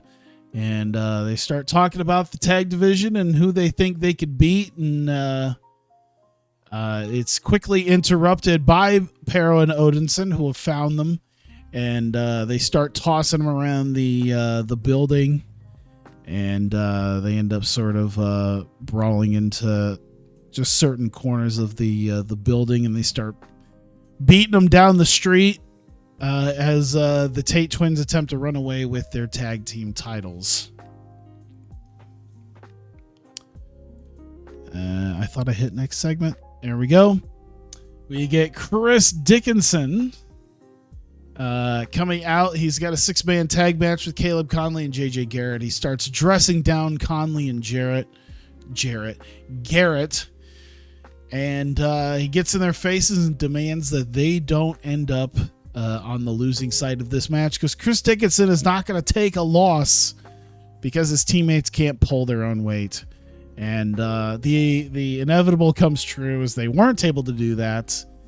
And JT Dunn, after 11 and a half minutes, was able to hit JJ Garrett with death by elbow, knock him clean out, and they were to Stardom and Miller were able to subdue Dickinson and Conley enough for JT Dunn to get the victory in this 6-man tag for his team. And this incensed Chris Dickinson. He was about to let his frustrations out on JJ Garrett when some ominous music hits and we see Effie. We have not seen Effie in, I think when he lost at Neon Zero, we haven't seen him in a month. He wasn't at the last show, and he seems to have a slightly different look to him, much more disheveled look once again, and he seems to be completely mentally broken by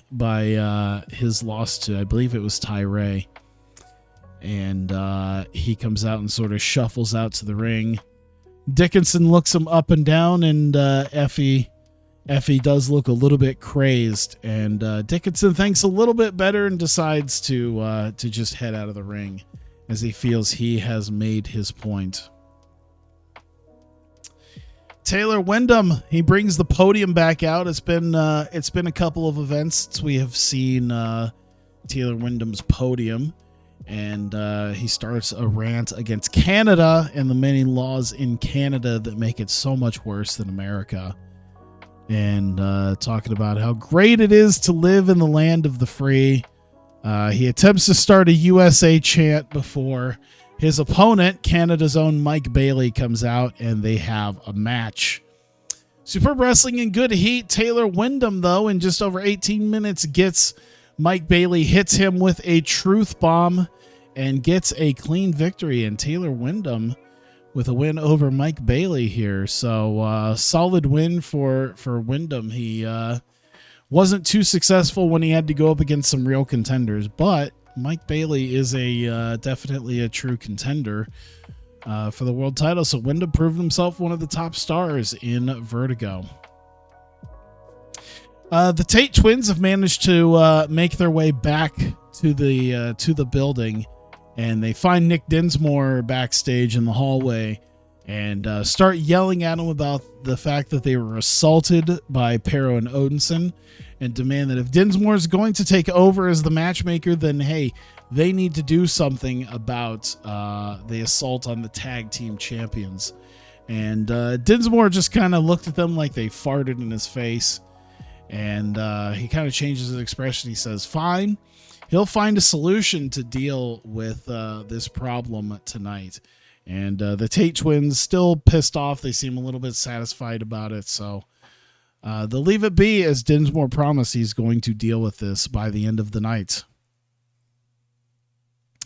We get Heath Miller. He's backstage in the locker room. He's tying his boots and taping up his fists. He's getting prepared for his match. He's limbering up as he has one of the people come back to him, ask him about this match. He says that he hasn't really had an opportunity to show his prowess as a championship contender, and he feels that this is a true test in front of him right now, and a solid up-and-comer like Ricky Starks. He knows that the odds are sort of against him, though, but the one thing that he does have over Ricky Starks is the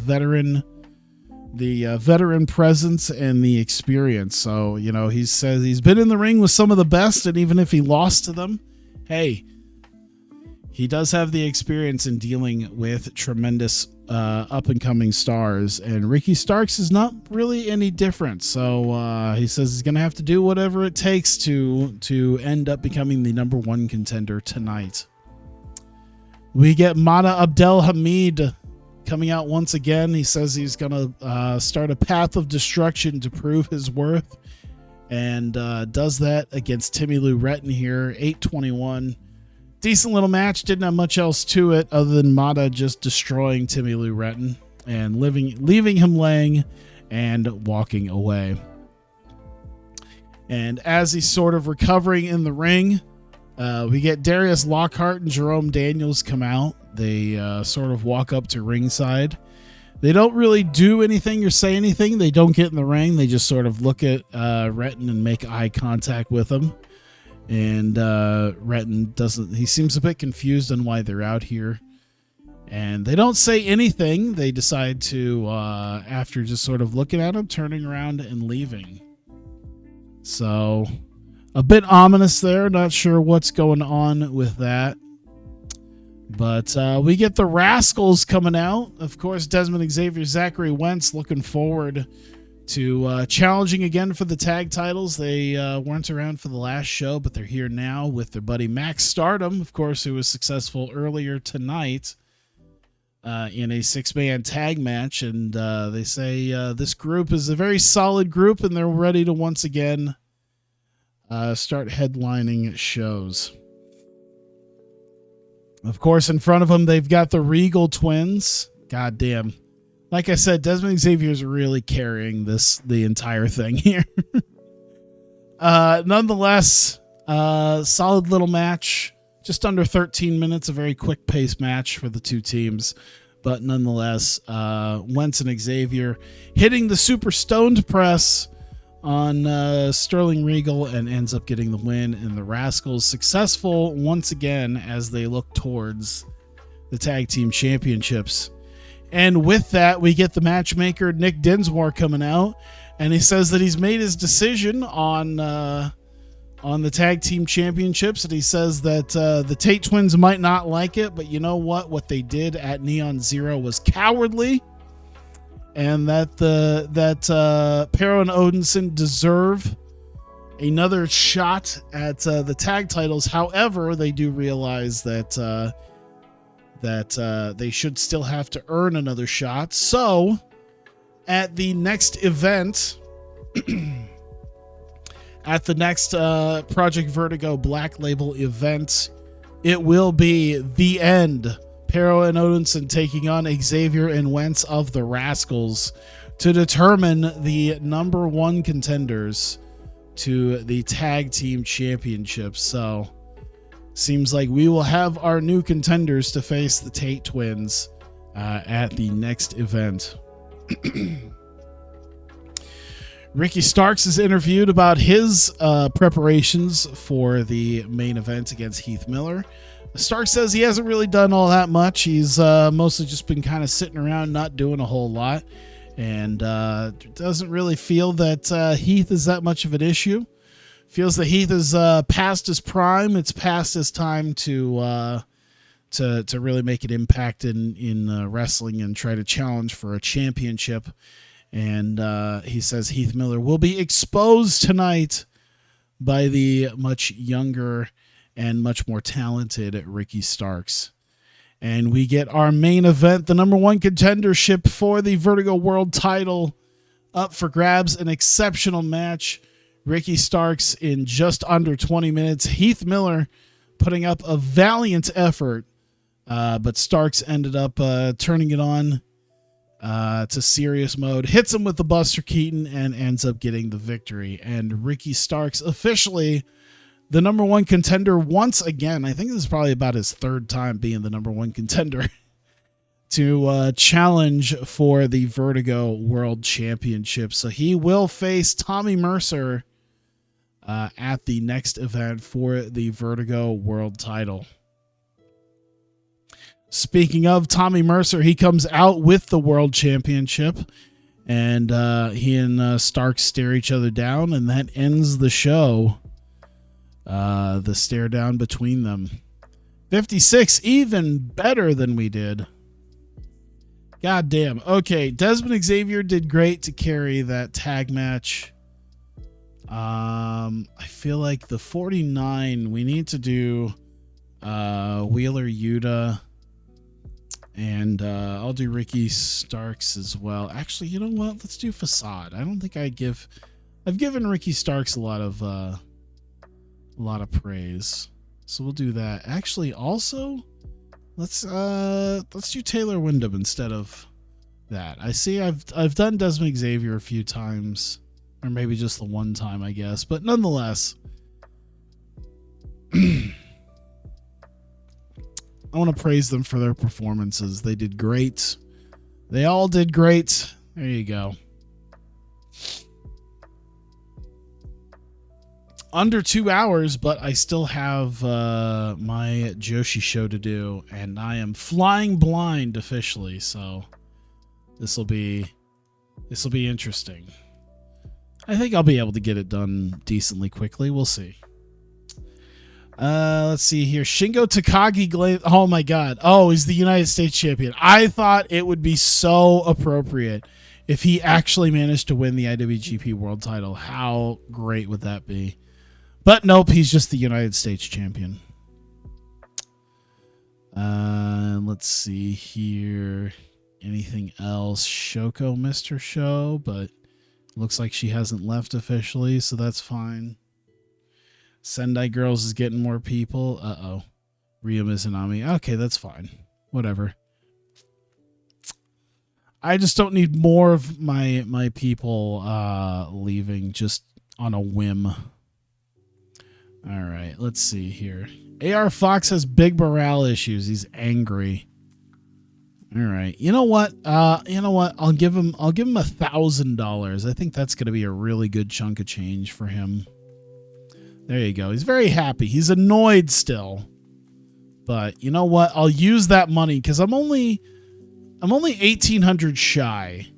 And we got 5,600 in sponsors. We're supposed to get 7,400. So I think we'll just, if we do it, we're gonna just barely break even. We might just barely drop a little bit of money, but I think we'll be okay. I mean, we're not gonna lose a ton of money, but I think we're gonna get very close to breaking even. So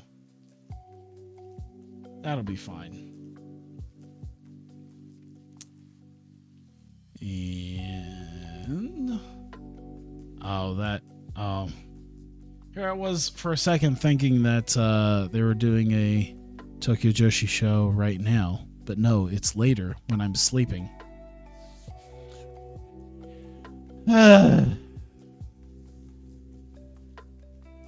need to hit 17. I need to hit 17 so that I can get a decent broadcasting deal that's not terrible. And I can actually run a weekly TV show. And I can start doing weekly TV tapings. Big Show inducted into the WWE Hall of Fame. Jason Lee's moving on from Dragon Gate. Is he just not going to work anywhere then? By the way, it's amazing that Jason, I don't know if he's still, he might still be working for him. I don't remember if Jason Lee's still working for Dragon Gate. That was one of those things that made me, that I was like, oh, wow. Couldn't believe it. Oh, Yuna, percussive ankle stretch. All right, that's fine. Miyu, hip injury. She's not going to miss anything. Cool. And people hanging the boots up doesn't really matter. Those injuries don't matter. Formation of Titles 2020. That's such an awful name.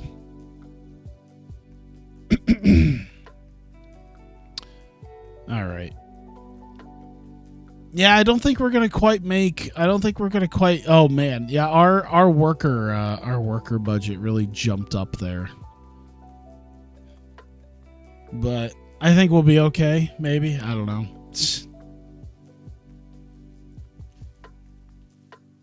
We're cutting it close on some of these people. All right, Idolfight Project. I'm actually already down money on Idolfight Project because, okay, I've made most of it back, but I'm definitely going to lose money this month because I spent $3,500 already because I guess having Momo lose to Mei Saruga really pissed her off, and I didn't want her to be pissed off, so I had to shill out some bonus money for her. All right. She can keep a first ring. Once again, I'm going to have to look at the show history. This is going to be probably longer than I'd like it to be. So let's see here. We're going off of the Momo thing. We got Cardinal. Okay, let me see here. Revelation came out. They're doing an entrance. So I'm thinking they should have a match again. So let me look at our tag division. The good news is we don't have a ton of workers, so we're not going to have a long show. Catch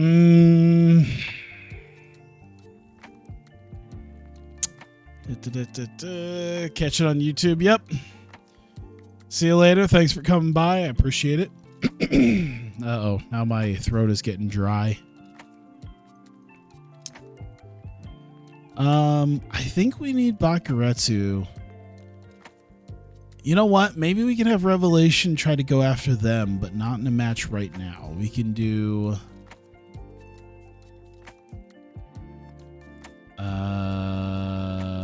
Sleep Train Angels?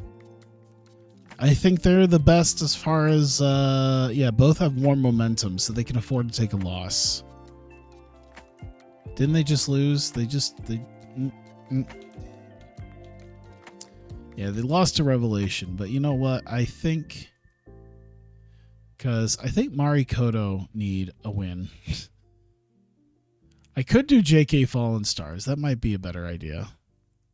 Of course, it's not gonna be great because they're gonna have ice cold momentum. But you know what? That's what the younger ones are there for. That's what the teenagers are there for, to take pinfalls. It's pretty much how they're utilized for the most part, so it makes sense.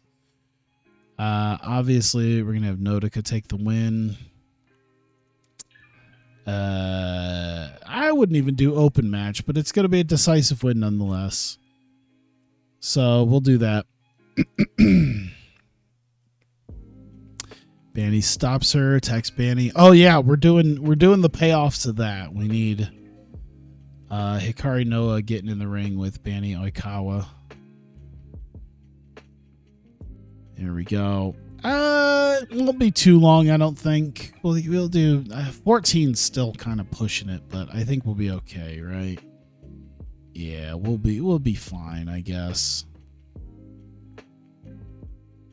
Nonetheless, the whole point is to have Hikari take the win. You know what? We'll have it be an open match. Fuck it. Maybe it shouldn't be. It's all right. Decisive win. She might. Banny might actually be higher up than Hikari in the deal, considering she worked for Ice Ribbon. So it might be a good idea to do that. Let me see. 30 compared to 31. Okay, so it'd be pretty even no matter what anyway, so that's all right. Mio debuts, greets the crowd, defeated Kyria and Ibuki Hoshi. Let me see here. Did I want to do something for this month or... Okay, I've got something for... I got some stuff for November.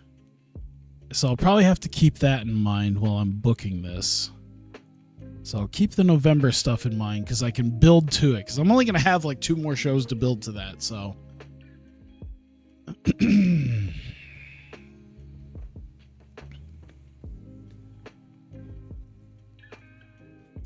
So we had the Ram thing with Mio. Ram should probably have a match. I'll put Ram Kaicho out there. Who should she beat? She should probably beat someone with a little bit of authority to her.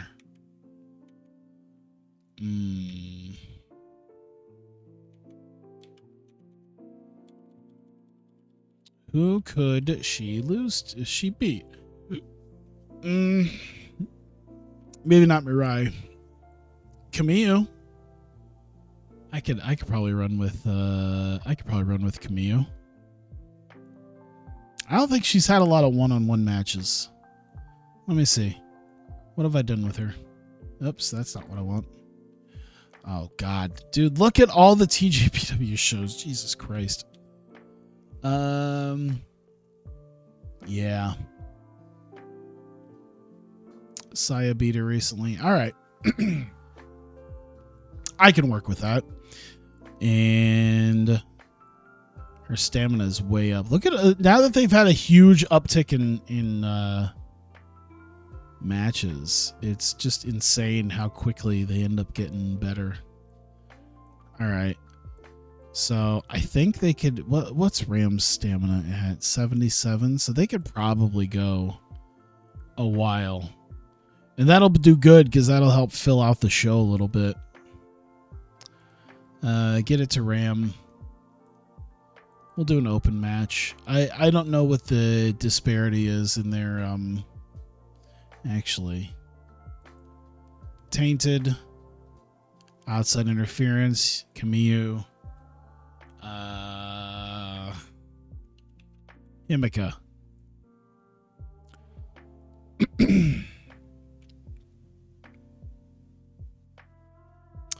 Yeah, what is the difference between them? Let's see. I see 33 versus 30. Okay, so that's still pretty close regardless. I'll figure out the placement of the matches in a minute. Once I get it down, because I'm at 3 matches, so I'm probably gonna need like 2 or 3 more. Strong kickers celebrate their win as Himika tends to Saya. So yeah, Himika involving herself in Camille, that would be fine. Mika and Miyagi says that she's not done with her, so we need Can I run this storyline without spending shitloads of money on Mika Iwata showing up? That'd probably be a good idea. I'll just probably have to do that because Jesus Christ.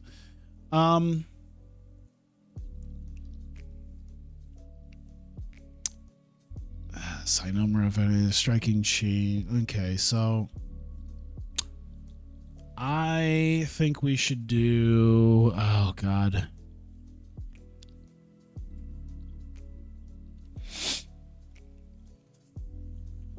I'm trying to figure this out. Let's see here. Card comes out. Revelation. Revelation will probably be involved with something already.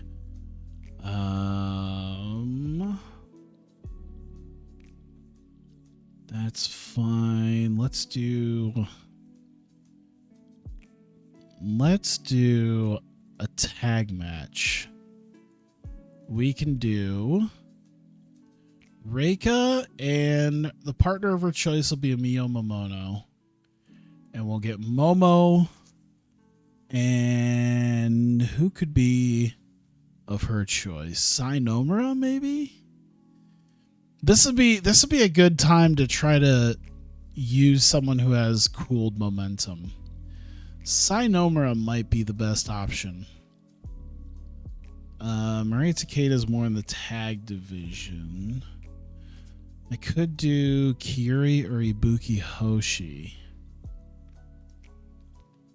You know what? I think I'll go with Rin. Rin Katakura works.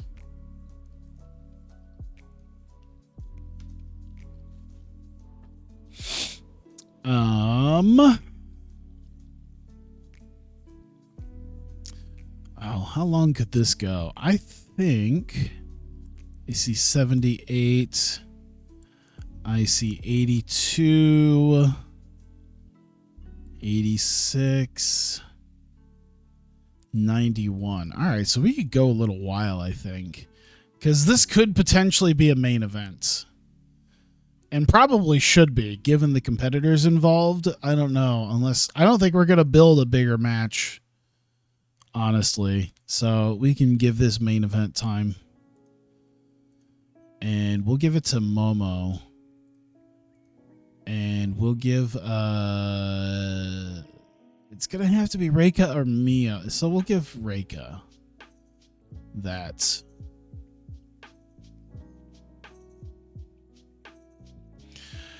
Should it be Mia Momono? Fuck. That's fine. We'll make it an open match. And decisive win? Yeah. They'll be tainted. There'll be a little bit going on, like a illegal weapon or something.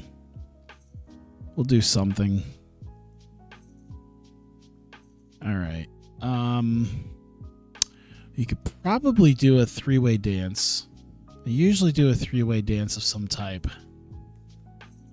Of someone who could probably use a little bit of momentum. Let's see. Oh, we could do Miyako Matsumoto. We can put Marika and Ibuki Hoshi. There we go.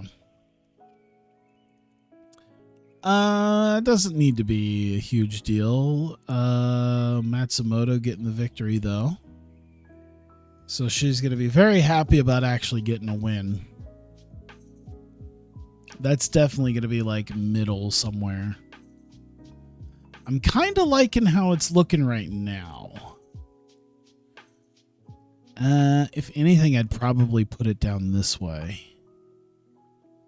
So we're at 90 minutes. So we can hit an even 120 and hit the 75% absolute minimum of match ratio, which is probably about what we want. I could just throw one more match in. Maybe just a tag? I bet you I could find a tag match that would be good. Sleep Train. You know what? Mari Koto getting a win over Sleep Train Angels. We've got 3 tag matches going on. Oh God. You know what? Okay, yeah. Why not? Why not? We need to. I think it'd probably be a good idea to. Maybe, I don't know. Actually, you know what? Shit. These women cost a lot of money. Maria Takeda especially. Jesus Christ. All right. You know what? Fuck it. I'll do it. Why not? Maybe. I don't know. Maybe I should just work on Makoto Shindo and put her in a match with like Raku or Unagi. It might be a better idea. Just so I don't have to spend the fucking Maria Takeda money. Jesus Christ. All right. I'll give Raku in there. Makoto Shindo. I'm trying to see if there's other things. Oh, you know what? Yeah. Okay. I'm good. We'll do that instead. Because I don't want to spend a ton of money. 11 minutes will be good because that'll allow us to put in a few more minutes of stuff. We'll do an open match. Screw it. Decisive finish. There you go. That could be like opening match stuff right there. All right. I think I could deal with that.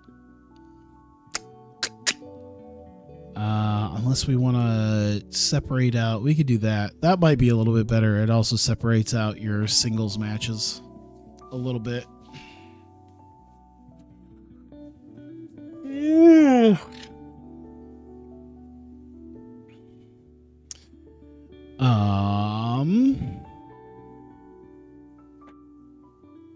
All right. How the hell am I going to build everything else right now?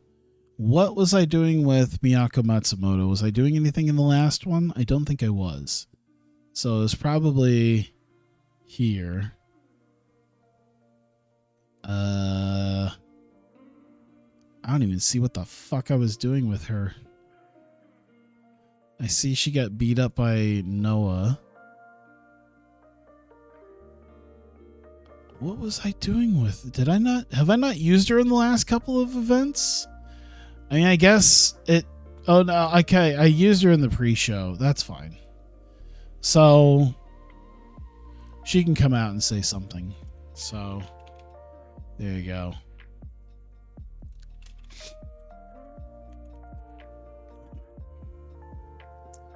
Miyako out.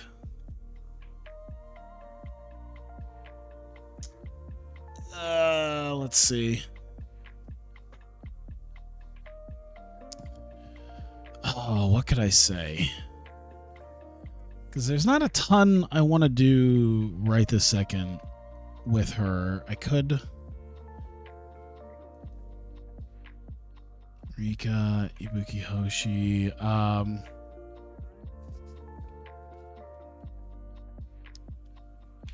Has felt disrespected by the roster for too long, and she loses, will sit in again. So she's already threatening to do another sit-in, another sit down in the ring, if she is once again unsuccessful after dealing with the disrespect from the roster.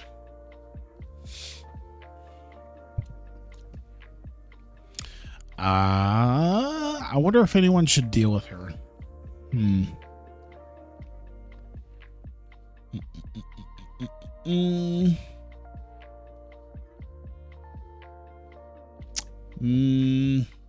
I bet you I could do something with let's see, Sainomura? Yeah, maybe we could do that. So Miyako Matsumoto and Sainomura. Miyako decides to sit in anyways. Interrupted by Nomura, who attacks her. Oh, you know what? Yanks chair out. And tosses. How much space do I have? Not much. So we'll just put it like that. 2 minutes? Yeah. So she's going to sell, and I guess she doesn't really do anything. We'll use her charisma, because it's going to be... She's going to yank the chair out, and then they're going to kind of start jaw-jacking. I guess it's more success on Nomura's part, so... We could do that.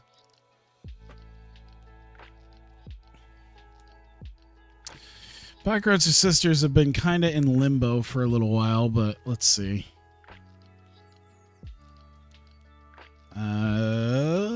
Nodoka Tenma. Yuki. Nodoka says she loves teaming with her sister, but is thinking about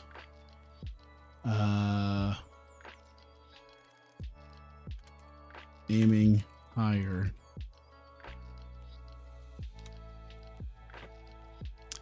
So the whole thing is basically her contemplating a singles run. Here we go. Whoops. Ah, I knew it. I did screw that up. There we go. I feel like at some point I should be introducing tag titles. But I might keep it going for a little bit before I officially do that. I'll figure it out. Because I'll probably try to pull off 2 events soon for Idolfight once I get the opportunity to.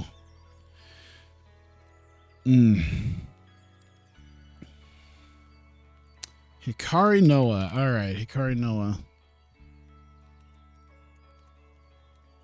Hikari out wonders why Danny wants this match. Says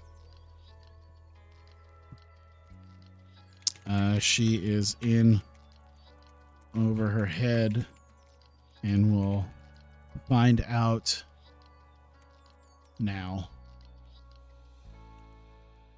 Charisma, minor success. There we go. And put that there. All right. Am I doing this? Okay. I was just seeing if I was doing this correctly. Let's see here. Big thing, Hikari Noah. Oh, she's not here. Fuck. Well, this was...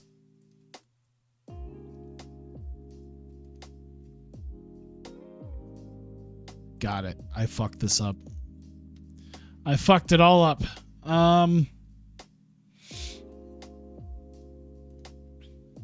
You know what? Let me see. No, she's not around. Fuck. Oh man, I kind of screwed up because I had an idea already and it's not working well because the 2 people I needed to book are not here. Balls. I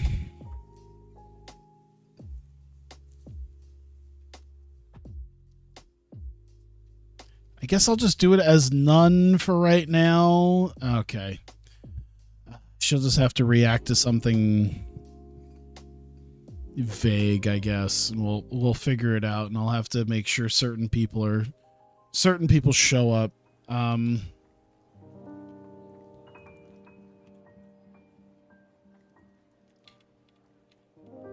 Oops, selling. There we go. Noah continues beating Banny. Looks to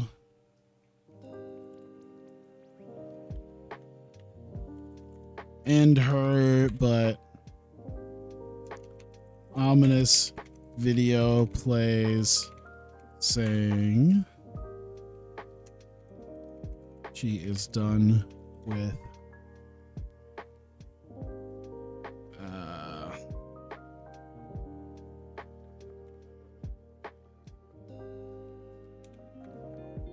her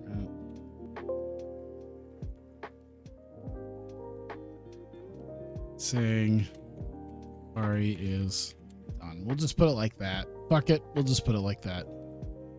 Minor success. There we go. Still kind of put Sakari over, but nonetheless, Ram. Let's see. Ram.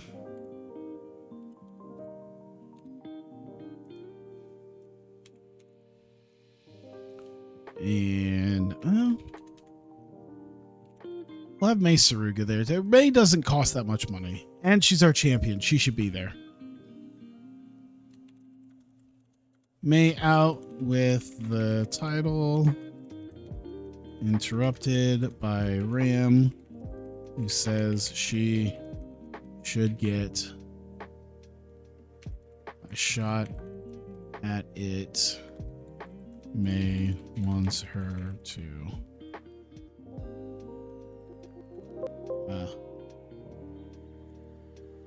and just a few minutes on that. We'll do that.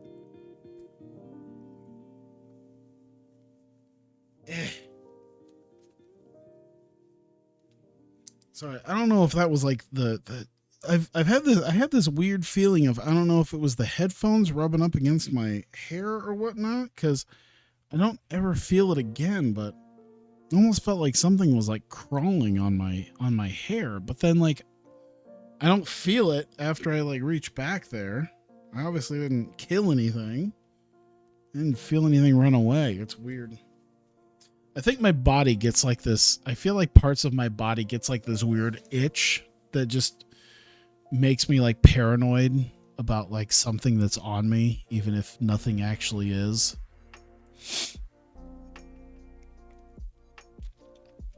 I don't know if other people get that. All right. So Ram, sorry, Namba.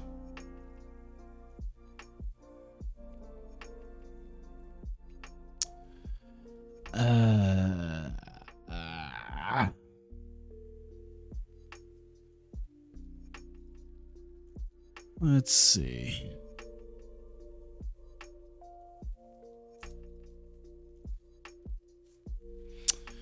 And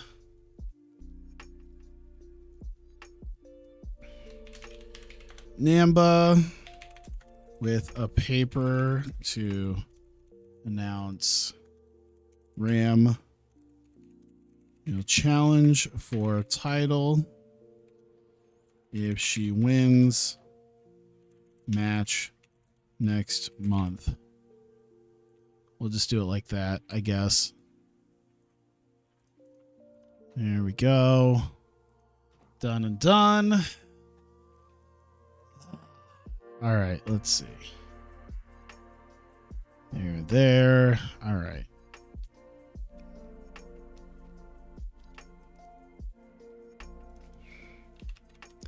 Momo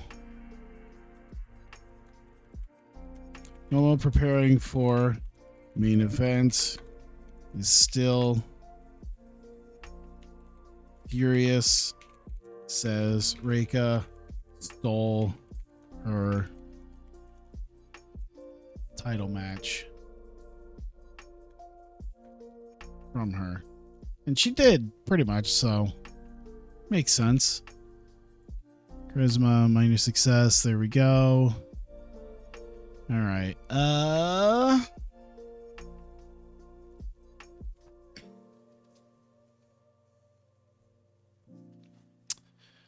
Let's see.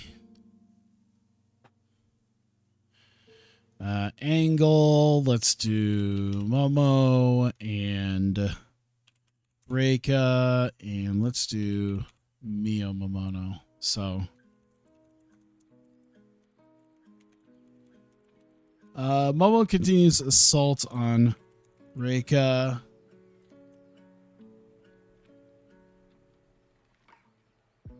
Let's see. Wraps. Chair around neck. Mio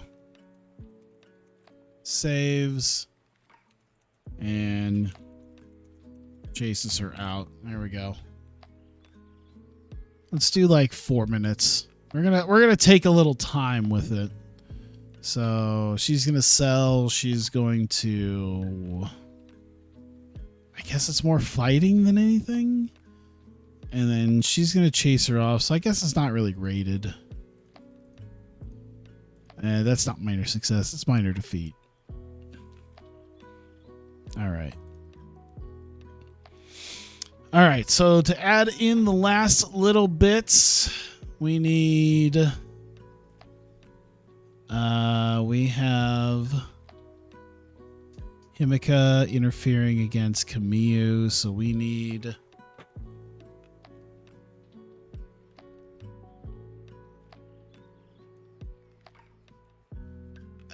Let's see here. So Himika's out there. Camus. Saya's gonna back her up, and then that's gonna have Mirai coming out.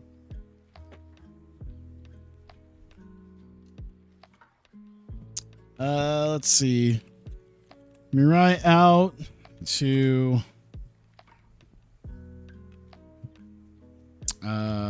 confront Himika. Saya out to back up Himika. Security, keep them away from each other.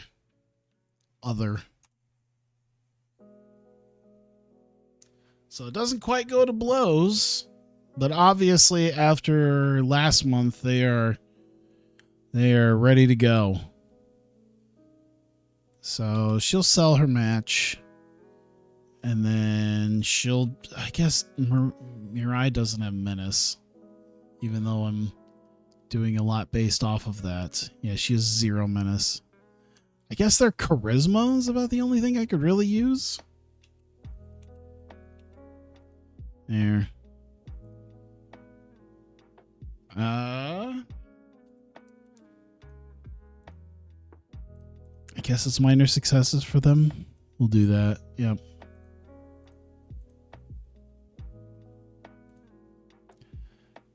Oh. Oh my god. I'm trying to keep an eye on. There we go. Okay.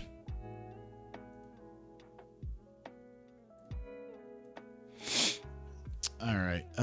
We've got that. What else? What else? We need to have something with Miyagi. Talking about Mika. Maybe actually we'll do Michiko Miyagi, Abaddon, and Haraneko. Revelation in an unknown room around I don't know how to put it.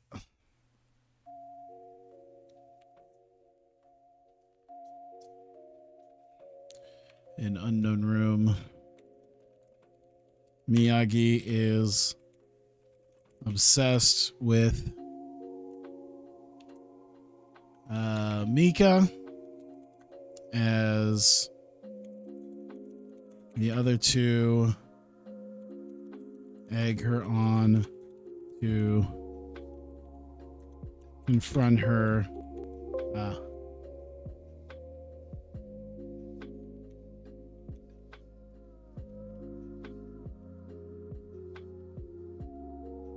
To confront. We'll do that. We'll do it like that. So charisma. Abaddon's definitely not been around to learn Japanese. I don't think charisma means all that much with that. I think she's got good charisma, but we'll see. So, bit of a deal with them.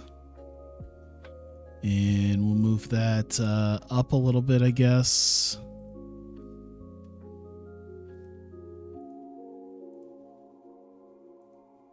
Put it there. No, one more. There we go. All right. Anything else I can throw in there? I think the rest of them I don't really need to care too much about. I could try to use one of these people to try to turn the momentum around a little bit. Hanan hasn't been around since May, really? You know what? I'll do something, even if it's just a vignette. Hanan vignette shows her training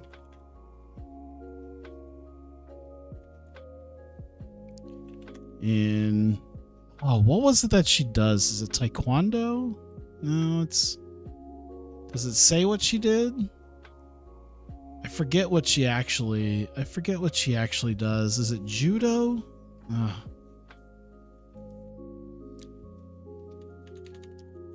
Shows her fight training. We'll just do that as she prepares to return stronger. I forget what it is. It's either karate or judo. I forget which one. Oh well. Charisma, star quality. Could be either one of those, honestly. Maybe I should use her star quality because it's kind of what we're utilizing, I guess. I'd say success, a little bit bigger. It's helping push her a little bit more. There we go. You know what? I think I'm gonna move it up.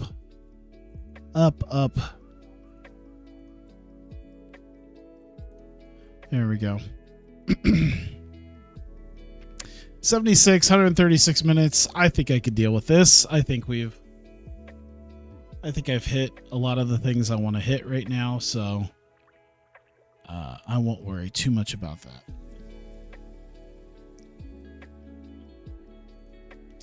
Book and analysis is good. All right, cool. 2.5 hours in. Jesus Christ. Hey, how's it going, Order 11? You came just in time for me to run my final show for the month. This is the one I didn't have already pre-planned and everything, so I had to just do it. And I actually managed to... Well, it did take me like 45 minutes, I think. It took me a little bit. I think even longer than that, honestly. I can't remember now. It's been a while. I want to try to get this under 3 hours. Jesus Christ. All right. IdolPro presenting live stage 15, 177 people in Shinkiba first ring. We're going to start off immediately with Mikoto Shindo from Marikoto taking on Raku from the Sleep Train Angels in our opening contest. Superb match between them, went just under 11 minutes. Mikoto Shindo taps out Raku and getting a victory for her team. Not much else to say about that. Then we go to a vignette. We have not seen Hanan in a few months. She last actually showed up at what was it? Shining Stage. She last showed up at Shining Stage back in May, so it's been a few months since we've seen Hanan, and she has been busy with her studies as well as the combat training that she has been doing. A combination of karate and judo. She has been preparing to return stronger. Am I doing a local to global? Yes. In fact, I'm doing a double local to global. I got a men's promotion in America and a women's promotion in Japan. So it's two different companies, both sort of rising up. Nonetheless, Hanan plans to return stronger. And there you go. Miyako Matsumoto comes out and she said that she's felt disrespected by the roster for far too long. Of course, we haven't seen her in a couple of months, actually. The last time we saw her, she was getting her head caved in by Hikari Noa with a kendo stick. And she says that she hasn't done a sit-in in a little while, but she's got her trusty steel chair here. She decides she will sit in again and ruin the show if she cannot win tonight. And fortunately, she did. Great heat and good wrestling. It just went over 11 and a half minutes. A little three-way dance here. Marika Kobashi eliminated first. And then, of course, Miyako Matsumoto beating Ibuki Hoshi. Ibuki Hoshi carrying both of them, as I assumed would probably happen. Marika also being the weak link is something I assumed would also happen. But nonetheless, Miyako Matsumoto getting the win in the three-way. Although she grabs a microphone and a chair and says that she's decided she's going to sit in anyways now that she has been successful. And she's going to control this as her show. And this goes on for a little bit as she is still on the mic insulting the crowd as she is sitting in the middle of the ring in a chair. Sai Nomura, we haven't seen her in a few months. We've seen some vignettes from her, though, as she comes out and yanks the chair out from underneath Miyako, tosses her out of the ring, and tosses the chair with her. And Miyako is incensed and starts shouting at her, and Sai Nomura starts shouting at her as well. But nonetheless, Miyako heads to the back as well as Sai. We get the Bakuretsu sisters. They were in action in the pre-show last month, but they haven't been on the main show in a couple of months. Says that Nodoka feels like there's been a bit of a rut in their team. She says she loves teaming with her sister. It's been great.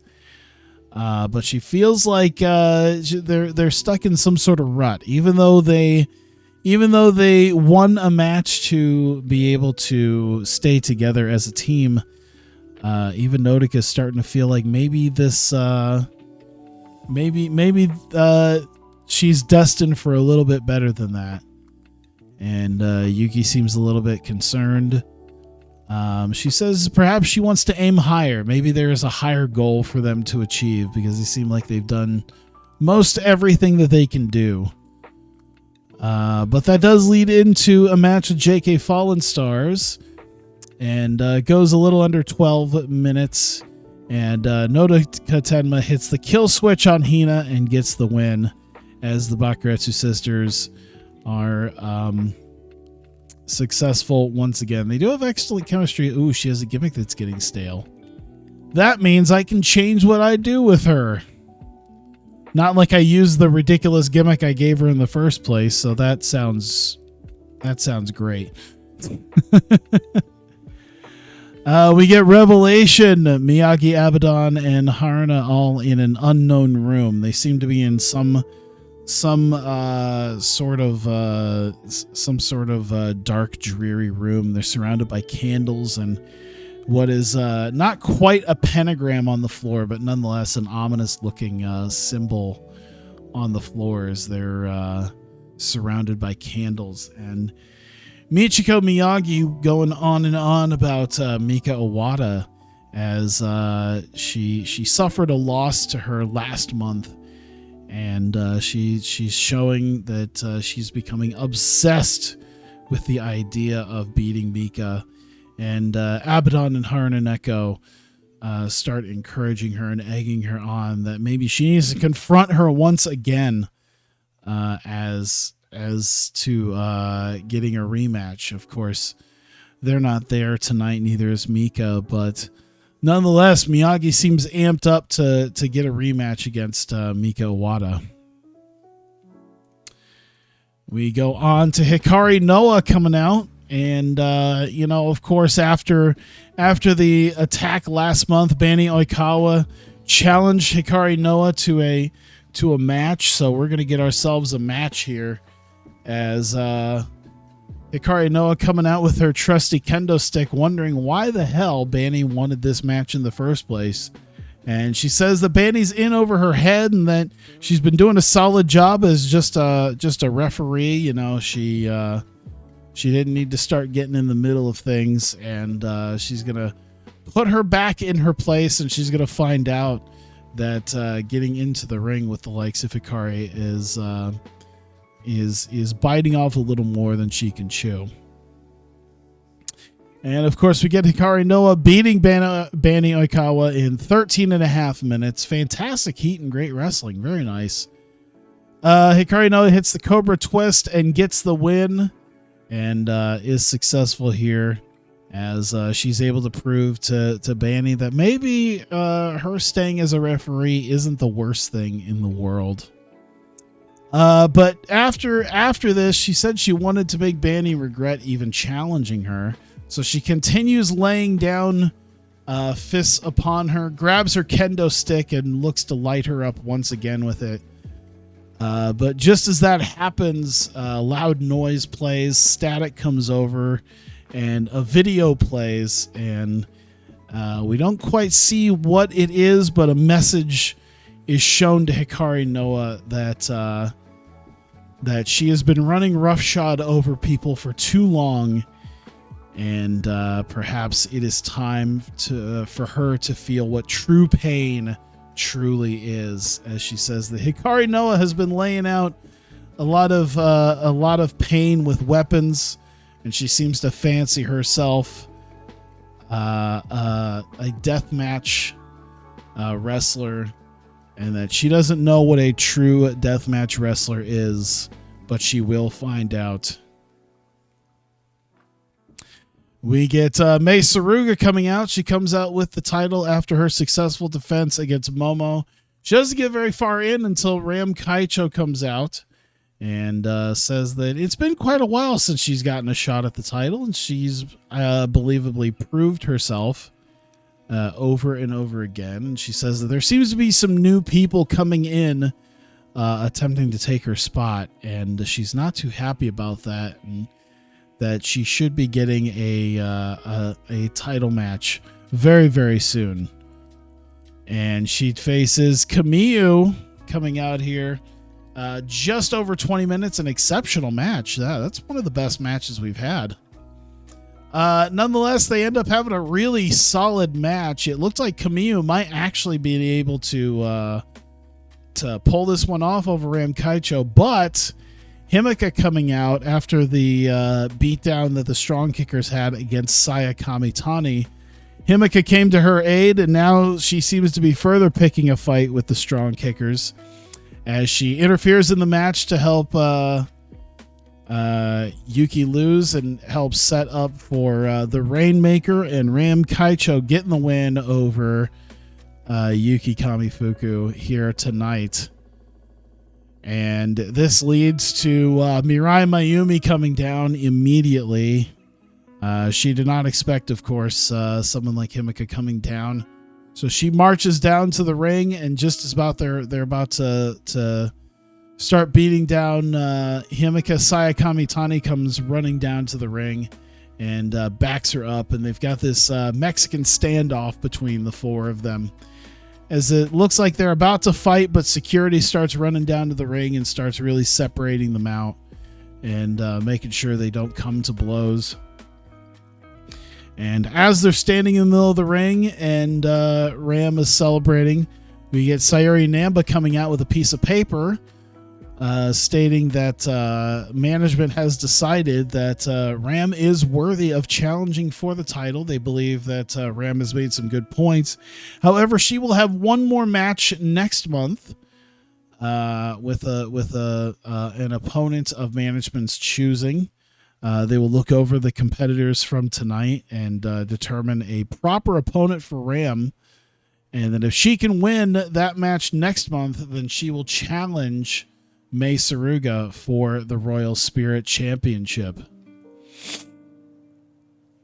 And we get Momo Watanabe. She is getting her boots tied up tight for her main event, and she is still furious, and she is mumbling and still incensed that Reika Saiki stole the title match from her. She said she had the match won. She was set to be the Royal Spirit Champion. It was her destiny to be the Royal Spirit Champion.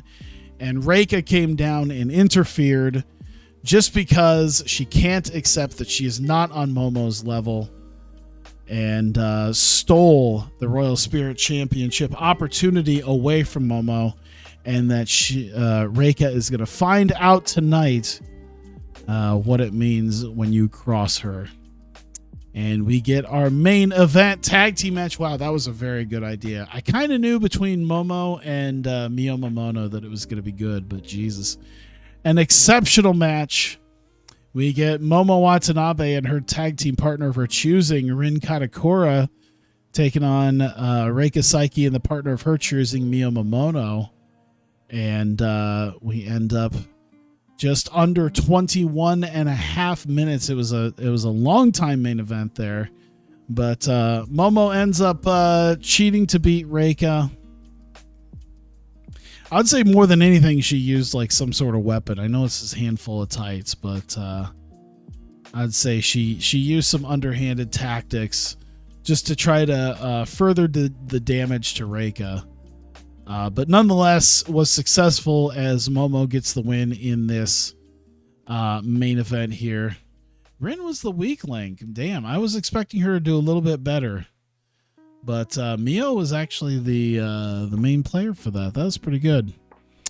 Nonetheless, Momo continues beating down Reika after the match.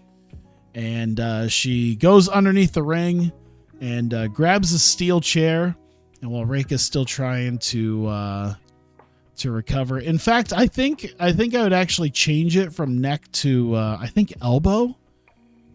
I want to say it was Reika's elbow that she legitimately injured. So I think I'll change that from neck to elbow. That she wraps it around the recovered, or the healed elbow, the once previously injured arm of Reika, as she looks to possibly break it with the chair. Mio, though, recovers and ends up sort of tossing her out of the ring, grabbing a chair of her own to sort of run Momo out. And Momo decides that this is for the best, and she was just going to live to fight another day as Mio starts shouting at her with the chair. And Momo just leaves it as it is. And that will be the end of the show. You know what? All right. First off, Mio Momono did amazing. Momo did amazing. And you know what? Camille did amazing. I think Camille actually did better than Ram. But nonetheless, they all deserve praise for their performance. Seemed pleased, was very happy, and seemed pleased. Momo's just not used to getting praise for her work. Or at the very least, if she's used to getting praise, she's not used to getting pushed to go with it. All right. Injury for Tim Storm. Yeah, he's in his 50s and apparently still wrestling. That's probably not good for him. All right, so now is the time to just get through the final days, call it good. Because we're nearing the 3-hour mark, but yeah. Oh my God, 12:30. God damn.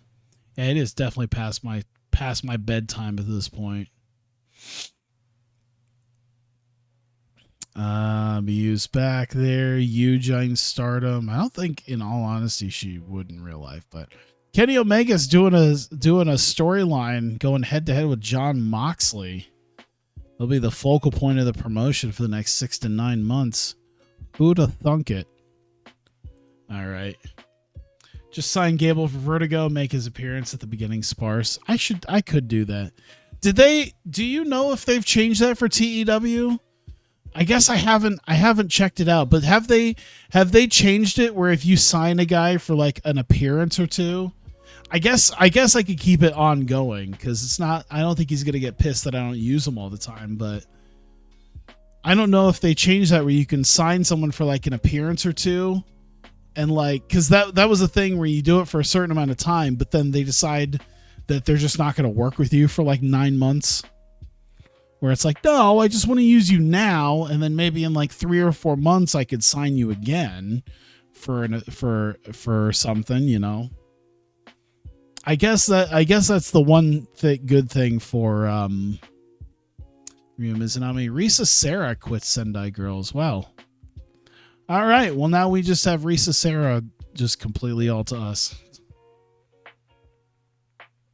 Well, now I don't even have to worry about whether or not she's going to be there for the next event. She wasn't there, but now I don't have to worry. So, yeah, I think the ongoing paper appearance, the ongoing handshake contracts are good. Because, yeah, the ongoing handshake deals really helps out compared to 16s. So, I don't think I'll be really... Wow, Candice LeRae is retiring? Wow. Potential new career backstage. You know, that might... Who knows? That might actually happen in NXT. Candice LeRae retiring to... I don't know if she'd actually do it, but Candice LeRae retiring to be a coach down in, like, NXT.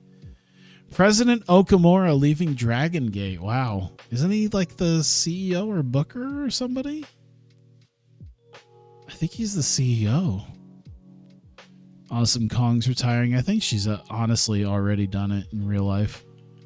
Risa Sarah stormed out, so we did that. Big Swole won the Shine title or the Nova Championship, so like the mid-card Nova title. Change for Calix the Castigator. He's moving away to be a more regular wrestler. I actually know him in real life.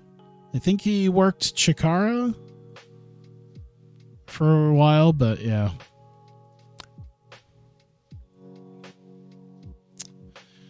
All right, let's see here.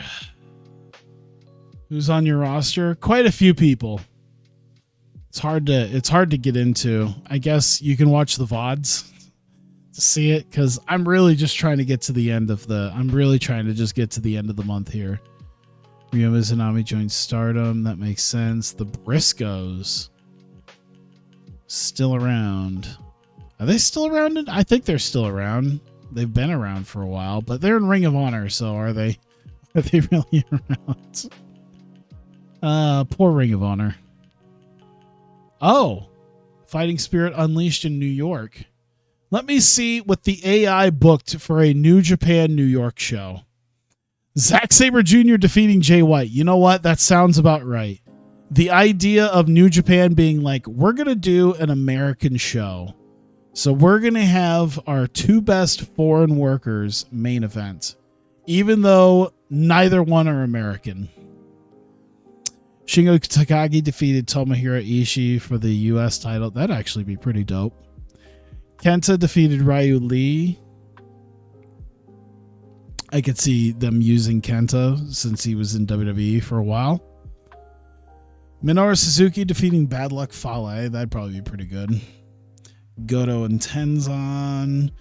Finn Juice getting a win over Great Bash Heel. I feel like Makabe and Hanma wouldn't make the trip in real life, but Finn Juice getting the win on a. I'm so glad that Juice A grew out his hair and B grew out his beard, because this short hair Fu Manchu combo for Juice is like one of his worst looks.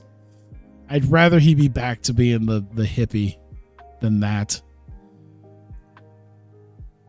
Bringing in Taka would probably be something they'd absolutely do. Daisuke Harada. Yeah, Rocky Romero getting a win would probably be something they'd honestly do. Bushi, Yujiro Takahashi. Robbie Eagles, Mikey Nichols. They'd probably put Nichols on the actual main show. Once again, if they had a connection with like an American company, they'd probably put him on the main show. And hardly anyone would remember him.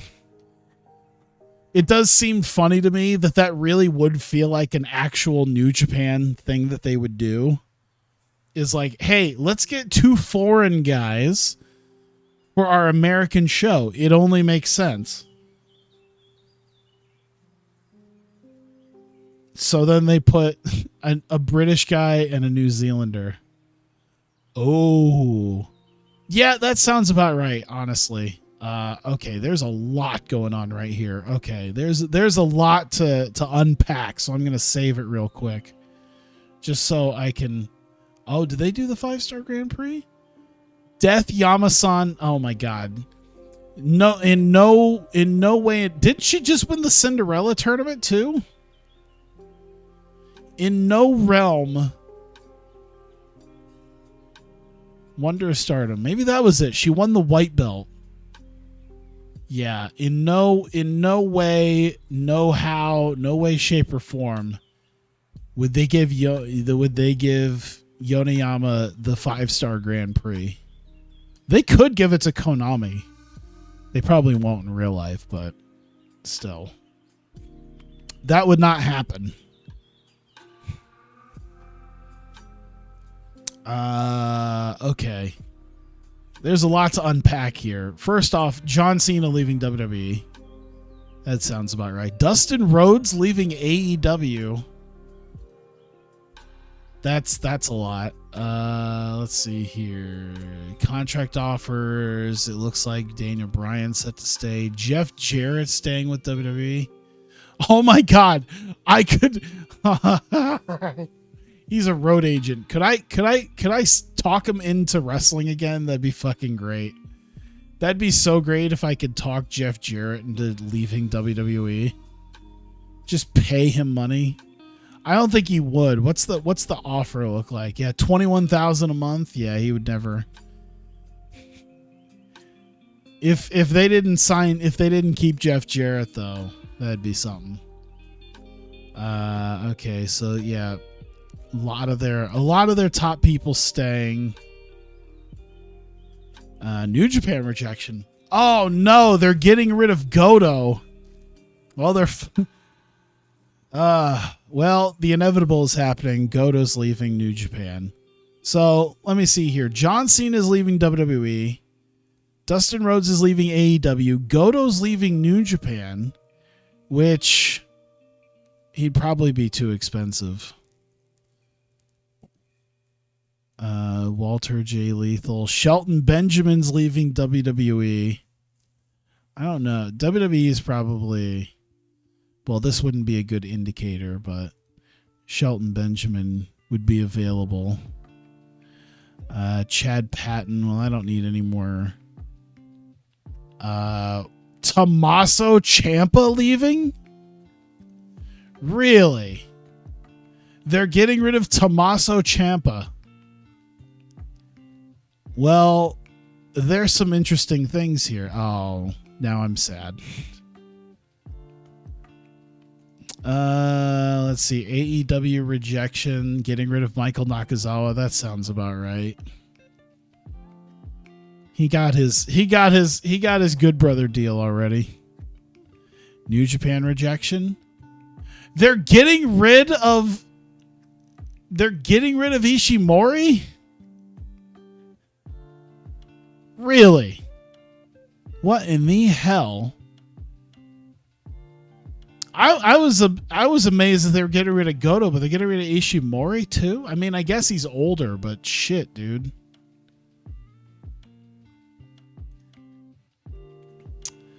There's some stuff here.